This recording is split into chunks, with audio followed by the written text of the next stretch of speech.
Closing call में आपका स्वागत है। आपके साथ मैं हूं मानसी दवे और मेरे साथ मेरे सहयोगी शरद दुबे मौजूद हैं। भारतीय बाजार वीकली एक्सपायरी के दिन इस वक्त हम देख रहे हैं कमजोरी के साइंस पूरी तरह से नजर आ रहे हैं। पिछले 6-8 ट्रेडिंग सेशंस में एटलीस्ट इंडेक्स वाइज कमजोरी, लेकिन सपोर्ट स्टॉक से तो मिल रहा था। आज का सेशन उससे भी विपरीत नजर आ रहा है। इंडेक्स, बेंचमार्क्स, ब्रॉडर मार्केट्स में बिकवाली का दबाव और स्टॉक्स में एक्शन भी कम है। हालांकि अर्निंग सीजन की शुरुआत आज टीसीएस के नतीजों से हो जाएगी, लेकिन इन तमाम चीजों को मद्देनजर रखते हुए आज के सत्र में आपकी रणनीति क्या होनी चाहिए लास्ट 1.5 आवर ट्रेड में, ये बताने की होगी कोशिश। क्लोजिंग कॉल की शुरुआत इस वक्त की कैनरा बैंक न्यूज हेडलाइंस के साथ। एक्सपायरी के दिन बाजार में कमजोरी बढ़ी। निफ्टी करीब 100 अंकों से ज्यादा टूटा, 25,400 के नीचे फिसला। बैंक निफ्टी में 150 अंकों से ज्यादा की गिरावट, 57,000 के पास। एएमसी शेयरों में लगातार तेजी जारी। 3 दिन में यूटीआई एएमसी में करीब 10% की तेजी। 3 दिन में एचडीएफसी एएमसी का शेयर भी 6% चढ़ा। आदित्य बिरला एएमसी का शेयर भी करीब 4% ऊपर। सरकारी बैंक्स में कमजोरी। Canara bank, bank of India और पंजाब नेशनल बैंक के शेयर्स करीब 1.5 से 2% टूटे। बैंक ऑफ बड़ौदा और इंडियन बैंक में भी दबाव। मॉर्गन स्टैनली की ओवरवेट रेटिंग से पीएफसी और आरईसी में तेजी। दोनों शेयर करीब 2 से 3% ऊपर। मॉर्गन स्टैनली ने पीएफसी के लिए 508 रुपए का लक्ष्य रखा और आरईसी के लिए 485 रुपीस का टारगेट दिया। आयरेडा और टोरेंट पावर में भी दिखी खरीदारी। Q1 नतीजों से पहले टीसीएस में कमजोरी। दूसरे आईटी शेयरों पर भी दबाव। कोफोर्ज, इन्फोसिस और परसिस्टेंट में 2 से 3% की कमजोरी। जून तिमाही में हर फ्रंट पर टीसीएस के सपाट नतीजों का अनुमान। फार्मा शेयरों में मिले जुला रुझान। ग्लेनमार्क फार्मा में करीब 4% की तेजी, लेकिन नैटको फार्मा, डिवीज लैब्स और ग्लैंड फार्मा ने बनाया दबाव, करीब 1.5 से 2% नीचे। ट्रेड डील पर special secretary commerce Rajesh Agarwal का बयान। कहा, अमेरिका के साथ ट्रेड डील को लेकर भारत की कोशिश जारी। यूरोपीय यूनियन के साथ भी ट्रेड डील पर बातचीत एडवांस स्टेज में। एसएमई आईपीओ ग्लेन इंडस्ट्रीज का आज आखिरी दिन। प्राइस बैंड 92 to 97 रुपीस पर शेयर। मार्केट एक्सपर्ट तपन दोषी की अवॉइड की राय।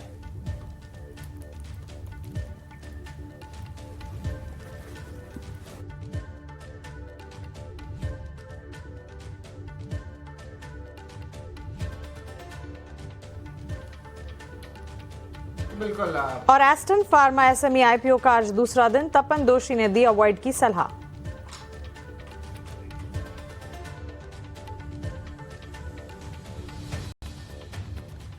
स्वागत है आपका क्लोजिंग कॉल में। और ऑफ कोर्स बाजार में देखें तो लग रहा है कि लगातार दूसरे दिन जो है गिरावट देखने मिल सकती है। ऑफ कोर्स ग्लोबल क्यूज अभी भी जो है मिले जुले संकेत दे रहे हैं। मानसी, कंसोलिडेशन का बात देखा जाए तो लॉन्ग टर्म में 9th डे हम बोल सकते हैं। उतना भी लेकिन खराब नहीं है मार्केट का सेटअप, लेकिन 2 दिन से थोड़ी सी चिंता जरूर बढ़ी है। जो इंपॉर्टेंट लेवल से वहां से गिरावट देखने मिल रही है 25,400 उसके नीचे आ गया। और निफ्टी बैंक के भी आंकड़े की बात करें मानसी तो 57,000 लेवल्स के पास है। लेकिन एक चिंता की बात है मानसी, अभी आपके स्मॉल कैप मिड कैप में भी ज्यादा सेलिंग आ रहा है जो कल नहीं था। ये बड़ा कंसर्न है और इनफैक्ट मार्केट जो है बड़ी ही टाइट रेंज में कामकाज कर रहा है और डायरेक्शन जो है वो बिल्कुल नहीं मिल पा रहा है और ट्रिगर्स ऑफ कोर्स मिसिंग है। उम्मीद ये लगाकर चल रहा है कि आज नतीजों के सीजन की शुरुआत हो जाएगी, उसके बाद ट्रिगर्स हमारे सामने होंगे। लेकिन लाइक यू राइटली सेड कि एटलीस्ट ब्रॉडर मार्केट से कुछ मूव्स नजर आ रहे थे पिछले सेशंस में। इसके अलावा भी अगर आप देखें moves sector specific, stock specific, भले कितनी भी सेक्टोरल टर्निंग हो रही हो, लेकिन नजर आ रहे थे। आज के सत्र में वैसा कुछ भी नहीं देखने को मिला है और टाइट रेंज में कामकाज करता हो। इनफैक्ट दिन के निचले स्तरों पर 25,500 के जहां हम उम्मीदें लगाकर बैठे थे, 25,400 और उससे भी नीचे फिसलता हुआ निफ्टी और बैंक निफ्टी की तरफ से भी बिकवाली का दबाव। तो उम्मीद यही लगाकर चलेंगे कि एटलीस्ट 25,400 और उसके ऊपर के लेवल्स को बनाए रखें।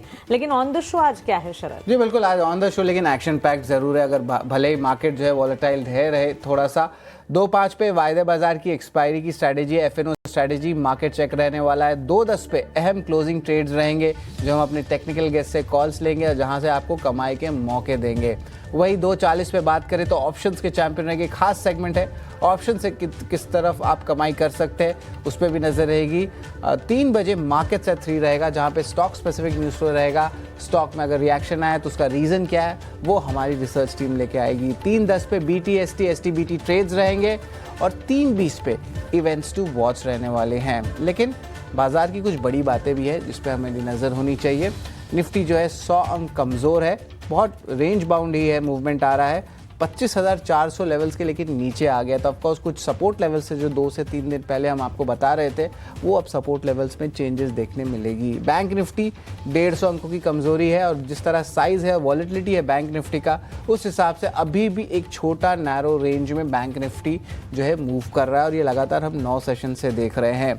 PSU बैंकों में भी जो है कमज़ोरी दिख रही है। कैनरा बैंक लगभग 2% नीचे है और वहाँ पे जो है सेलिंग इंटेंसिफाई थोड़ा किया है कुछ काउंटर्स में। TCS के नतीजे आज आ रहे हैं। सबसे पहले जो है IT शेयरों पे जो दबाव देखने मिल रहा है। आप देख सकते हैं नास्डैक लाइफ टाइम हाई पे और हमारा जो IT इंडेक्स है यहाँ पे बड़ी गिरावट आ रही थी, एक डाइवर्जेंस आपको देखने मिल रहा है। और IT इंडेक्स पिछले 2 दिन से जो है सेलिंग आ रहा था और आज जो है 3:30 बजे के बाद TCS के नतीजे आने वाले हैं। और आखिर में ग्लेनमार्क फार्मा पे भी नज़र रखें, स्टॉक 3% ऊपर है। दूसरे फार्मा शेयर जो है फिसले हुए हैं। ऑफकोर्स फार्मा का एक्सपोर्ट डेटा जो है वो सामने आ रहा है, इसके कारण भी ग्लेनमार्क फार्मा में एक अच्छी टेक्निकल ब्रेकआउट देखने मिल रही है। लेकिन मानसी यहाँ पे ऑफकोर्स स्टॉक पिकर्स मार्केट की जो है बात की गई है और यहाँ पे अगर हम बात करें तो ज़्यादा मूवमेंट नहीं आ रहा। अगर आप थोड़ा सा मैक्रो पिक्चर देखें तो आज जले थोड़ा सा सेलिंग प्रेशर आया है बट उतना भी नहीं आया। अगर आप देखें फॉल पे स्टॉक स्पेसिफिक कहाँ पे न्यूज़ फ्लो आ रहा है, क्या आप गैदर कर रहे हैं? एक काम करते हैं, पहले आप बजर्स शरद बता दीजिए, उसके बाद स्ट्रैटेजी जो है उस पर फोकस करेंगे बिकॉज स्टॉक वाइज मूव्स कम है लेकिन फिर भी ब्रोकरेजेस के रेडार पर जो कुछ आ रहा है वो स्टॉक स्पेसिफिक अप्रोच और मोमेंटम जरूर दिखाए। तो चुनिंदा ही सही लेकिन स्टॉक बजर्स हमारे व्यूअर्स को पहले बता देते हैं। जी बिल्कुल। TCS की बात करें तो इनके नतीजे के पहले जो असर क्या आ रहा है ये ज़्यादा इंपॉर्टेंट है। विप्रो, एम्फोसिस, इन्फोसिस, टेक महिंद्रा, इन सारे सेगमेंट्स में सेलिंग प्रेशर देखने मिल रही है। खास करके अब बात करें TCS के, यहाँ पे नतीजे 3:30 बजे के बाद आएंगे तो मार्केट रिएक्शन ऑफ कोर्स थोड़ा दिखेगा लेकिन कल भी दिखेगा। उसके बाद ऑफ कोर्स ब्रोकरेजेस की क्या राय रहती है उस बेसिस पे भी जो है हम देख सकते हैं क्या चेंजेस देखने मिलने वाले हैं। वही हम बात करें प्रेस्टीज एस्टेट पे तो यहाँ पे नुवामा का एक इम्पॉर्टेंट अपग्रेड आया है। जिस तरह जो स्टॉक में मोमेंटम आ रहा है, one of the top gainers जो है आपको रियलिटी इंडेक्स में भी प्रेस्टीज एस्टेट्स देखने मिल रही है। खास करके उनके नए लॉन्चेस और उनके जो प्री कलेक्शंस हुई है Q1 अपडेट, दोनों में ही स्ट्रेंथ देखने मिला है। तो आप प्रेस्टीज एस्टेट्स पे भी जो है कुछ पोजिशनल कॉल्स के भी जो है टेक्निकल गेस्ट ने बताए थे थोड़े दिन पहले भी। AMC शेयर्स की लगातार तेज़ी और ये ट्रेंड हम आपको 2 दिन पहले ही बता दिए थे जब AMC स्टॉक्स में अच्छी तेज़ी आई थी। आज सुबह भी आप हमें बताया था जब ये स्टॉक्स 1 या 2% ऊपर थे, लेकिन आज देखिए हमारे इम्पैक्ट से UTI AMC लगभग 4% ऊपर है। सबसे सस्ता AMC स्टॉक है और हमने आपको पहले बता दिया था। ABSL AMC में भी अच्छी बाइंग इफेक्ट आ रही है, 3.5% ऊपर है। तो आज जो है इस बाज़ार में वॉलेटाइल बाज़ार थोड़ी सी हुई ज़रूर है लेकिन फिर भी एक रेंज बाउंड टोटल सिचुएशन में फिर भी AMC स्टॉक्स ने अपना पलड़ा भारी रखा है। पेटीएम की शेयर में भी जो है तेज़ी आई है। टेक्निकल लेवल्स पे जो एक अच्छी मूव देखने मिली है, कम से कम आप कह सकते हैं 930 लेवल्स पे आ गया है। 2.5% से ज़्यादा का उछाल इस काउंटर में आपको देखने मिला है। और आखिर में एक इम्पॉर्टेंट अपग्रेड आई है ब्रोकरेजेस की। मॉर्गन स्टैनली की ओवरवेट रेटिंग आई है, PFC RECP, दोनों स्टॉक्स में जो एक अच्छी मोमेंटम देखने मिला है। और ऑफकोर्स एक अनाउंसमेंट भी आया है IREDA का, इसके बारे में हम बात करेंगे कि इनको भी सेक्शन 54 EC का एग्जेम्पशन मिल गया जिस तरह PFC REC इंजॉय करते हैं। और वैल्यूएशंस अट्रैक्टिव है करंट लेवल्स पे और ग्रोथ प्रोफाइल दोनों ही कंपनीज के लिए मॉर्गन स्टैनली कहते हैं कि यहाँ पे हमको स्ट्रेंथ दिखने वाला है। तो of course stock specific news flow आ रही है। मानसी आपने सही कहा, ब्रोकरेज इम्पैक्ट के कारण जो है 2 या 3 ग्रुप ऑफ स्टॉक्स चल रहे हैं। उसके अलावा जो है एग्जैक्टली हमें पता नहीं चल रहा है कि कौन सा सेक्टर में मूव हो रहा है। एक चर्न आ रहा है बट किसी दिन चल रहा है, अगले दिन जो मुनाफा वसूली हो रही है और एक छोटे रेंज बाउंड में रखा हुआ है। तो कुछ खास मूवमेंट नहीं आ रहा है सेक्टरली। एब्सोल्युटली शरद, ये बहुत ही चैलेंजिंग सिचुएशन हो जाती है। इनफैक्ट मार्केट एक्सपर्ट्स भी लगातार सेक्टोरल चर्निंग को लेकर कंसर्न बता रहे हैं बिकॉज ट्रेंड जो है वो इंटैक्ट एटलीस्ट 1 महीने के लिए भी नहीं रह पा रहा है। तो एंट्री अपॉर्चुनिटी ढूंढे कहाँ। सारे लेवल्स पहले हमारे स्क्रीन पर हमारे व्यूअर इंटरेस्ट के लिए रख देते हैं। 25,400 के नीचे निफ्टी फिसला है, 25,390 के लेवल्स के आसपास करीब 84 अंक अंकों की बिकवाली। दिन के निचले स्तरों के करीब यहाँ पर हम देख रहे हैं निफ्टी में कामकाज। बैंक निफ्टी की तरफ और साथ ही ब्रॉडर मार्केट्स एक एक कर स्क्रीन पर लेकर आते हैं। उसके बाद volatility, fear indicator, India VIX का क्या हाल है वो भी आपके स्क्रीन पर बताएंगे। इस वक्त निफ्टी के लिए अहम स्तर की अगर बात करें, देखिए जहां पर हम देख रहे हैं बिकवाली का दबाव है 25,300 को नीचे की तरफ एक इंपॉर्टेंट सपोर्ट के तौर पर मानना चाहिए, क्योंकि 25,378 के लेवल्स 25,400 के नीचे तो पहुंच ही चुके हैं हम। 25,300 को अगर ये इंटैक्ट रख पाता है तो एटलीस्ट इन लेवल्स को बचा लेगा और 25,400 और फिर आने वाले दिनों में अगर इंडिया यूएस की तरफ से कोई पॉजिटिव डील अनाउंसमेंट्स होती है तो फिर वापस से तेजी का तूल पकड़ सकता है मार्केट। लेकिन 25,300 के नीचे अगर गिरता है तो फर्दर डाउनसाइड जो है वो विजिबल होगी। 9th सेशन ऑफ कंसोलिडेशन है, एक्सपेक्टेशन यही लगाकर चलेंगे कि ये कंसोलिडेशन गिरावट जो है वो इस तरह और हावी होती ना रहे। डायरेक्शन मिसिंग था लेकिन अब डायरेक्शन मिल रहा है। अर्निंग सीजन की शुरुआत हो रही है। माना कि टीसीएस हर पैरामीटर्स पर शायद नतीजे कमजोर दिखाएं, बावजूद इसके धीरे धीरे टीसीएस आईटी मेजर के बाद बैंक्स एंड फाइनेंशियल्स के नंबर्स आएंगे तो बाजार अपने आप को संभालने की कोशिश कर ले। इसी उम्मीद के साथ आगे बढ़ना है। 25,450 पहला रेजिस्टेंस होगा ऊपर की तरफ और 25,550 इन स्तरों के पार पॉजिटिविटी एंटिसिपेटेड है। लेकिन फिलहाल ये स्तर जो है काफी दूर नजर आते हैं क्योंकि 25,400 के मुआयने को भी हमने तोड़ दिया। वहां से नीचे फिसलता हुआ निफ्टी इस वक्त नजर आ रहा है। अब आ जाते हैं बैंक निफ्टी पर। देखिए बैंक्स एंड फाइनेंशियल्स में जहां क्वार्टरली अपडेट्स का सिलसिला चला था, इनफैक्ट शायद आपको याद होगा कोटक बैंक के भी जब बिजनेस अपडेट्स आए थे हमने हीरो ऑफ द डे के तौर पर इस स्टॉक को ऐड किया था, लेके चला था पूरा निफ्टी बैंक को। तो ऑफ कोर्स हमें थोड़े दिन डाइवर्जेंस की बात कर रहे थे एचडीएफसी बैंक और आईसीआईसीआई बैंक की, जिस तरह निफ्टी बैंक नहीं चल पा रहा था। लेकिन अब देखे मानसी तो अपडेट्स उतने खराब भी नहीं आए हैं। हाँ, क्वार्टरली अपडेट्स कोई खराब नहीं है शरद। वैसे देखा जाए तो देखिए बैंक्स फाइनेंशियल्स में आई थिंक करूर वैसे बैंक से अपडेट्स की शुरुआत हुई थी। उसके बाद पंजाब नेशनल बैंक, फिर कोटक बैंक। सो लार्जर बैंक्स हो, निजी बैंक क्षेत्र हो, सरकारी बैंक क्षेत्र हो, सारे updates on credit growth scenarios, deposit growth scenarios अच्छे थे।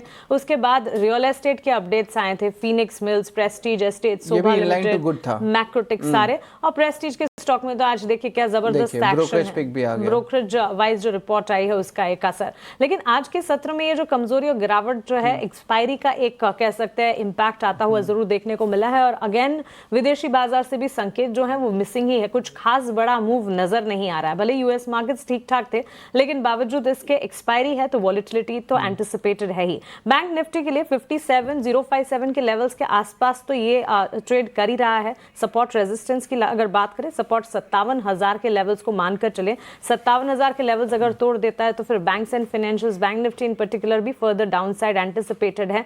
उम्मीद ऐसी कम ही नजर आ रही है क्योंकि अगर आज का सेशन इन लेवल्स को बचा लेता है बैंक निफ्टी तो धीरे धीरे बैंक्स के लिए भी मूवमेंट आना शुरू होंगे। Because I think IT sector के बाद नेक्स्ट रिजल्ट जो है बैंक्स के आना शुरू हो जाएंगे नेक्स्ट सैटरडे से। तो बिल्कुल वहां से 57,200 पहला रेजिस्टेंस, 57,400, 57,200 को भी अगर पार कर लेते हैं तो पॉजिटिविटी वापस फ्लो इन होती हुई दिखेंगी और इसके आसार ज्यादा नजर आ रहे हैं क्योंकि एटलीस्ट निफ्टी के मुकाबले बैंक निफ्टी बेटर प्लेस्ड है। आज के सत्र में भी अगर देखेंगे और पिछले कुछ सेशंस में भी जहां कंसोलिडेशन था, बैंक निफ्टी की तस्वीर जो है वो एटलीस्ट निफ्टी के मुकाबले बेटर नजर आ रही है। बस ब्रॉडर मार्केट्स जो पार्टिसिपेट कर रहे थे अब नहीं कर रहे हैं तो वहां से भी कंसर्न है।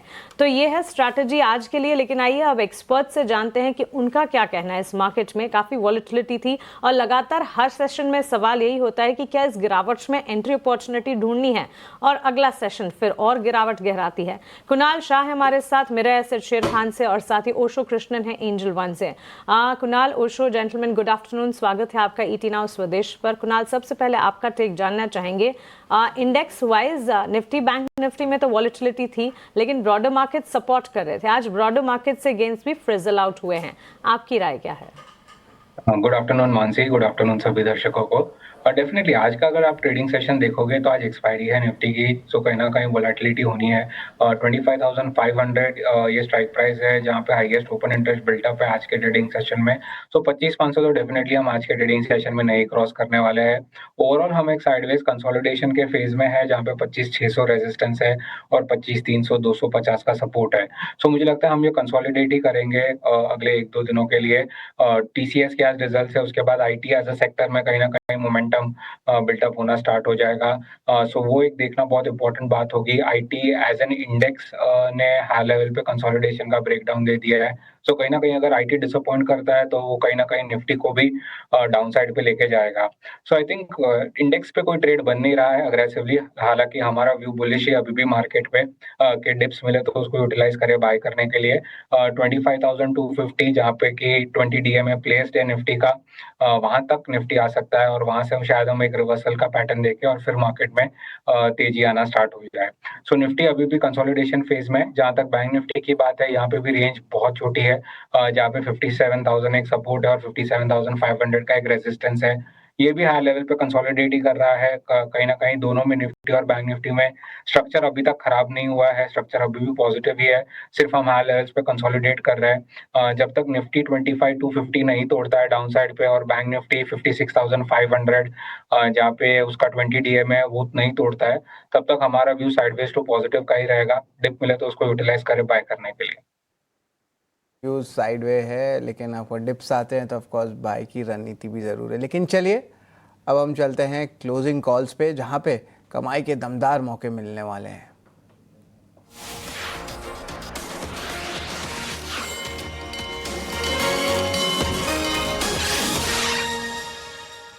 तो क्लोजिंग ट्रेड में ओशो ज़रा बताएं आपके पिक्स क्या रहने वाले हैं आज।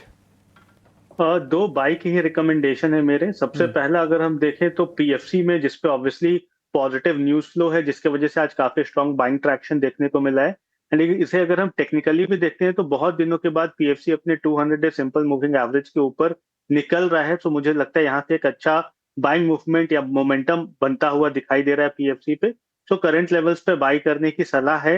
418 का स्टॉप लॉस मेंटेन करना है एंड इसका जो इमीडिएट या पहला शॉर्ट टर्म टारगेट है वो नियर अबाउट 448 का बनता हुआ दिखाई दे रहा है। नेक्स्ट काउंटर अगेन एक ब्रेकआउट काउंटर है, कंटेनर कॉर्पोरेशन ऑफ इंडिया। इसमें अगर हम देखें कल के दिन एक स्ट्रॉन्ग ब्रेकआउट आया था, आज एक फॉलोड अप बाइंग देखने को मिल रही है। तो मुझे लगता है कॉनकॉर में अभी भी काफी स्ट्रॉन्ग पोटेंशियल है एंड जितना स्ट्रॉन्ग कंसोलिडेशन जोन्स के बाहर निकला है विथ वॉल्यूम्स, आई एक्सपेक्ट कि आने वाले दिन में एक अच्छा मोमेंटम बन सकता है। सो कॉनकॉर को करंट लेवल्स पे बाई करने की सलाह है। 604 का स्ट्रिक्ट स्टॉप लॉस मेंटेन करें एंड हायर लेवल्स पे मुझे लगता है 658 तक के टारगेट्स देखने को मिल सकते हैं। कंटेनर कॉर्पोरेशन, यस ओशो कल ब्रेकआउट आया था टुवर्ड्स क्लोजिंग, इसे टच बेस भी किया था और आज रिन्यूड बाइंग इंटरेस्ट यहाँ पर देखने को मिला है। 658 के लेवल्स यहाँ से फर्दर एंटिसिपेट करके चल रहे हैं आप। 1.5% की तेजी, 604 का स्टॉप लॉस लगाना होगा। पीएफसी आरईसी तो इनफैक्ट आज मॉर्गन स्टैनली की ओवरवेट की रिपोर्ट आई और उसके ठीक बाद हमने देखा था स्टॉक में मूव देखने को मिले। पीएफसी के चार्ट्स जो हैं ज्यादा परफॉर्म कर रहे हैं, करीब 3% की तेजी यहां पर नजर आ रही है। 448 के लक्ष्य को मद्देनजर रखते हुए 418 का स्टॉप लॉस आपको जरूर लगाना चाहिए। सो दो कॉल्स खरीदारी की ओशो कृष्णन की तरफ से। कुणाल, आप बताइए आपकी तरफ से आज क्लोजिंग ट्रेड्स क्या होंगे? मेरे दो ट्रेड रहेंगे, एक बाई साइड का रहेगा और एक सेल साइड का रहेगा। पहले मैं बाई साइड का ट्रेड डिस्कस करूंगा। Nifty realty as an index ने हमने लोअर लेवल से बाइंग इंटरेस्ट दिखाया है और यहाँ पे जो चार्ट मुझे अच्छा लग रहा है वो है मैक्रोटेक डेवलपर्स लोडा। स्टॉक ने ऑलरेडी एक रिसेंट में अच्छी रैली देखी थी, ये एक रिट्रेसमेंट मूव था जो खत्म हो चुका है और यहाँ से लग रहा है कि स्टॉक वापस अपने कप मूव के लिए रेडी हो चुका है। तो लोडा पे बाय की सलाह रहेगी। 1400 के आसपास चल रहा है, करंट लेवल्स पे बाय कर सकते हो। 1360 का आपको स्टॉप लॉस लगाना है डाउन साइड पे और हायर लेवल्स पे मैं 1440 और 1460 तक के टारगेट देख रहा हूँ लोडा में। सो मैक्रोटेक डेवलपर्स पे बाय की सलाह रहेगी। सेकंड है defence. Defence as a space मुझे लगता है कहीं ना कहीं एक रैली ओवर स्ट्रेच हो चुकी है एंड यहाँ पे कहीं ना कहीं एक करेक्शन ड्यू है या प्रॉफिट बुकिंग आना लाजमी बनता है करंट लेवल से। सो यहाँ पे मजगांव डॉक यहाँ पे सेल करने की सलाह रहेगी। ये कंडीशनल सेल रहेगा यहाँ पे। स्टॉक अपने 20 डीएमए को ब्रेक करने में 20 डीएमए प्लेस्ड है 3250 पे, करंटली चल रहा है 3258। सो 8 पॉइंट नीचे अगर 3250 तोड़ता है तो आप सेल कर सकते हो मजगांव डॉक को। स्टॉप लॉस रखना रहेगा आपको 3310 का और डाउन साइड पे मेरे टारगेट्स रहेंगे 3200 और 3160 तक के। सो मजगांव डॉक कंडीशनल सेल है, 3250 तोड़ता है तो आप अग्रेसिव सेलिंग कर सकते हैं। जी बिल्कुल, एग्रेसिव सेलिंग अगर इंपॉर्टेंट लेवल्स पे देखें मजगांव डॉक में आप कर सकते हैं, तो इस पे भी हमारी नज़र रहेगी। लेकिन दो स्टॉक्स हैं जो आज हमारे गेस्ट शरण लाने ने बताए थे ओपनिंग ट्रेड में और दोनों का ही टारगेट प्राइस हिट कर गया है। एक है भारत डायनेमिक्स, डेज लो पे 1885 का था। इनका शॉर्ट, और यहाँ पे देखें तो टारगेट हिट हो गया है। तो लगभग आप कह सकते हैं 5% की गिरावट आई थी। डायरेक्टर साहब एक बार भारत डायनेमिक्स की चार्ट लाएं, और मैं जो है हमारे सारे दर्शकों को कॉन्ग्रेचुलेट करना चाहता हूँ कि अगर इन्होंने ये पोजीशन पे जो है एक्ट किया होता तो उनकी कमाई होती है। इसके अलावा प्रेस्टीज ने भी जो अपने टारगेट प्राइस को हिट कर दिया 1702 रुपये का। तो दोनों ही दिन के जो इंट्राडे टारगेट हैं शरण लाने ने बताए थे, भारत डायनेमिक्स और प्रेस्टीज एस्टेट दोनों में ही जो है टारगेट हिट कर दिया गया है।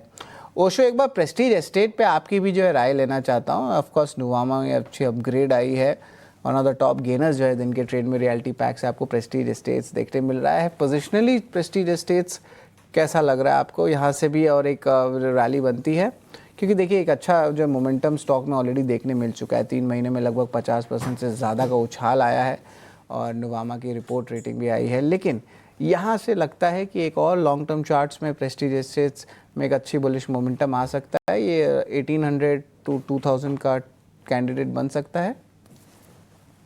तो शरद, देखें इसे पिछले 3 हफ्तों में एक अच्छा मोमेंटम के बाद थोड़ा सा डिप भी आया है, प्रॉफिट बुकिंग भी हुई है काउंटर में, एंड वापस से बाइंग ट्रैक्शन देखने को मिल रहा है। एंड इस बाइंग ट्रैक्शन में काफी सपोर्टिव ट्रेडिंग वॉल्यूम्स हैं। तो मुझे लगता है वापस से काउंटर में इमीडिएट बेसिस पे 1750 1760 तक के टारगेट्स बिल्कुल देखने को मिल सकते हैं। यहाँ पे मुझे लगता है एक रेजिस्टेंस है, 2 टाइम से 1750 के आसपास थोड़ा रेजिस्ट किया है काउंटर। तो अगर इसके ऊपर सस्टेन करता है तब हमें यहाँ से कंटिन्यूड मोमेंटम देखने को मिल सकती है।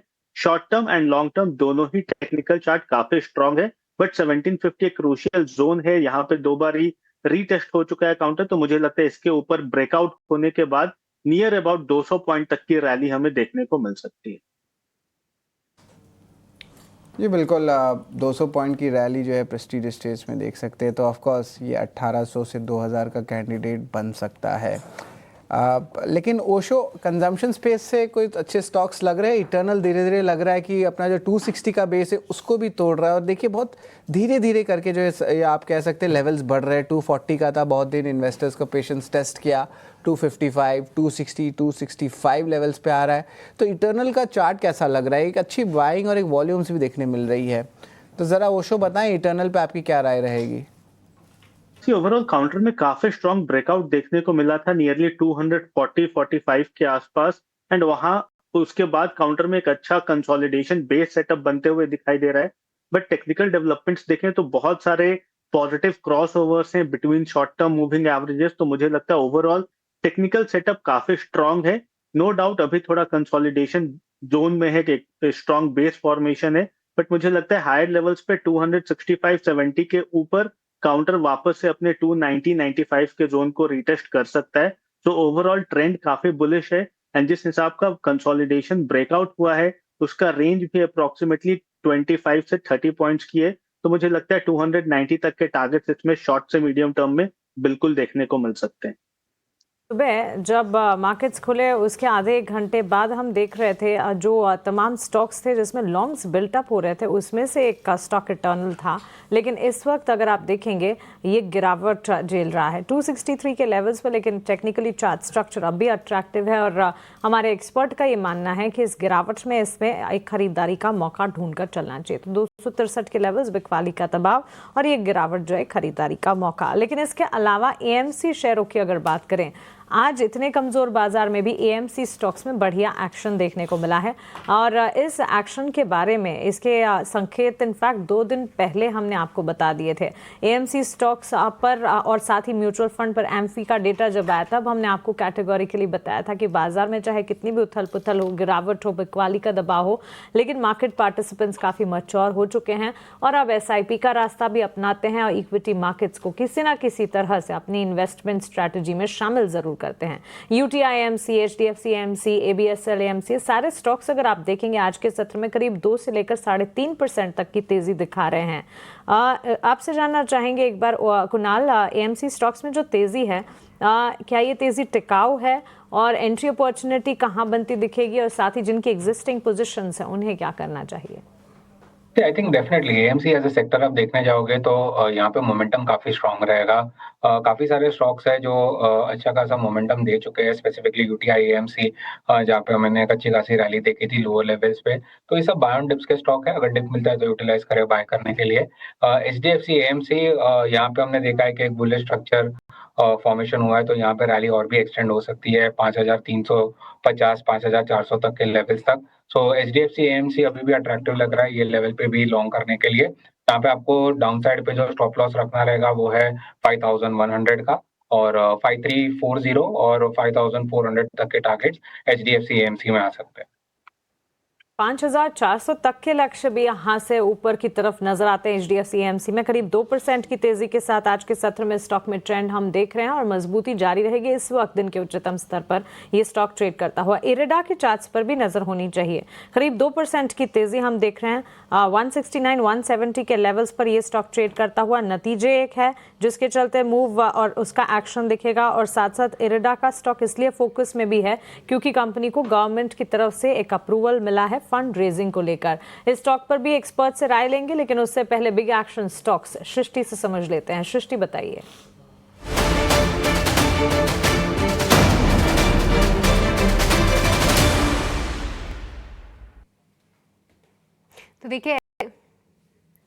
तो देखिए ऐसे बाजार में भी कई सारे स्टॉक्स हैं जहां पर एक अच्छा एक्शन देखने को मिल रहा है। सबसे पहले बात करते हैं शिल्पा मेडिकेयर की, क्योंकि यहां पर कंपनी की एक बेंगलुरु फैसिलिटी को सऊदी अरेबिया के रेगुलेटर से जीएमपी यानी क्लीन चिट मिल चुकी है, और इसके चलते स्टॉक में एक्शन है। हालांकि इतना बड़ा रेगुलेटर का अप्रूवल ये नहीं आया है, पर अच्छी बात यह है कि जीरो ऑब्जर्वेशन के साथ जो है ये क्लीन चिट मिलती हुई नजर आई है, इसीलिए स्टॉक में थोड़ा आज आप एक्साइटमेंट देख रहे हैं। इसके अलावा इरडा ये काउंटर भी फोकस में जरूर है, क्योंकि यहाँ पर ईटी नाउ की जो खबर थी उस पर मोहर लगती हुई नजर आई है, क्योंकि गवर्नमेंट ने इरडा को कैपिटल गेन बॉन्ड्स जो कि आईटी एक्ट के अंतर्गत कवर्ड होते हैं उसके लिए मंजूरी दे दी गई है। अब इरडा जो है वो फंड्स रेज कर सकता है कैपिटल गेन्स बॉन्ड्स के चलते, और अगर ये करता है और अगर लोग इसको लेते हैं, इसमें पार्टिसिपेट करते हैं, तो उनको टैक्स से जुड़े बेनिफिट्स भी होंगे जो अभी तक पीएफसी और आरएससी में हम होते हुए देखते थे। और स्टॉक में भी देखिए 2% की आज हम तेजी देख रहे हैं। इसके अलावा भारत डायनामिक्स ये स्टॉक पे आज एक्शन है, क्योंकि मोतीलाल ओसवाल ने कवरेज तो शुरुआत की है, लगभग यहाँ पर उन्होंने न्यूट्रल की रेटिंग दी है, पर लक्ष्य देखिए 1900 रुपए दिए हैं, जो कि मौजूदा भाव के आसपास ही थे। शुरुआत आज अगर दिन की देखें तो 1900 के ऊपर हुई थी, और उसके बाद ये स्टॉक लुढ़कते लगभग 3 से 4% की कमजोरी दिखा रहा है। और इसके अलावा एक खेमा जो कि आज प्रेशर में है वो है डिफेंस पैक, क्योंकि हाल फिलहाल हमने एक अच्छा मूव जरूर देखा, पर आज तमाम डिफेंस काउंटर्स आप देख लीजिए, चाहे वो बीडीएल हो, बीईएल, एचएएल, ये सभी काउंटर्स में आज काफ़ी बड़ी बिकवाली होती हुई दिख रही है। तो इसीलिए आज ये सेक्टर भी फोकस में है। तो ये थे तमाम स्टॉक्स जहाँ पर आज बिग एक्शन दिख रहा है। बिल्कुल सृष्टि, शुक्रिया ये सारे के सारे बिग एक्शन स्टॉक्स हमें बताने के लिए। तो क्लियरली ये डिफेंस के प्लेयर्स जो हैं, आज तो इनफैक्ट बीडीएल पर एक रिपोर्ट भी आई थी ब्रोकरेज की, बावजूद इसके हम देख रहे हैं डाउनसाइड एक्शन नजर आ रहा है। डिफेंस और शिप बिल्डिंग प्लेयर्स जो हैं वो काफ़ी फोकस में थे, काफ़ी फ्लेवर और मजबूती नजर आती थी, लेकिन इन दिनों साइडवेज मोमेंटम और एक्शन इस वक्त तो नजर आ रहा है। लेकिन चलिए ऑन दिस नोट एक छोटे से ब्रेक के लिए हम रुक रहे हैं। ब्रेक के उस पार जब लौटेंगे तो चर्चा जारी रखेंगे मार्केट का एक्शन, और मार्केट पर इस वक्त आपको क्या करना चाहिए ये आपको बताएंगे।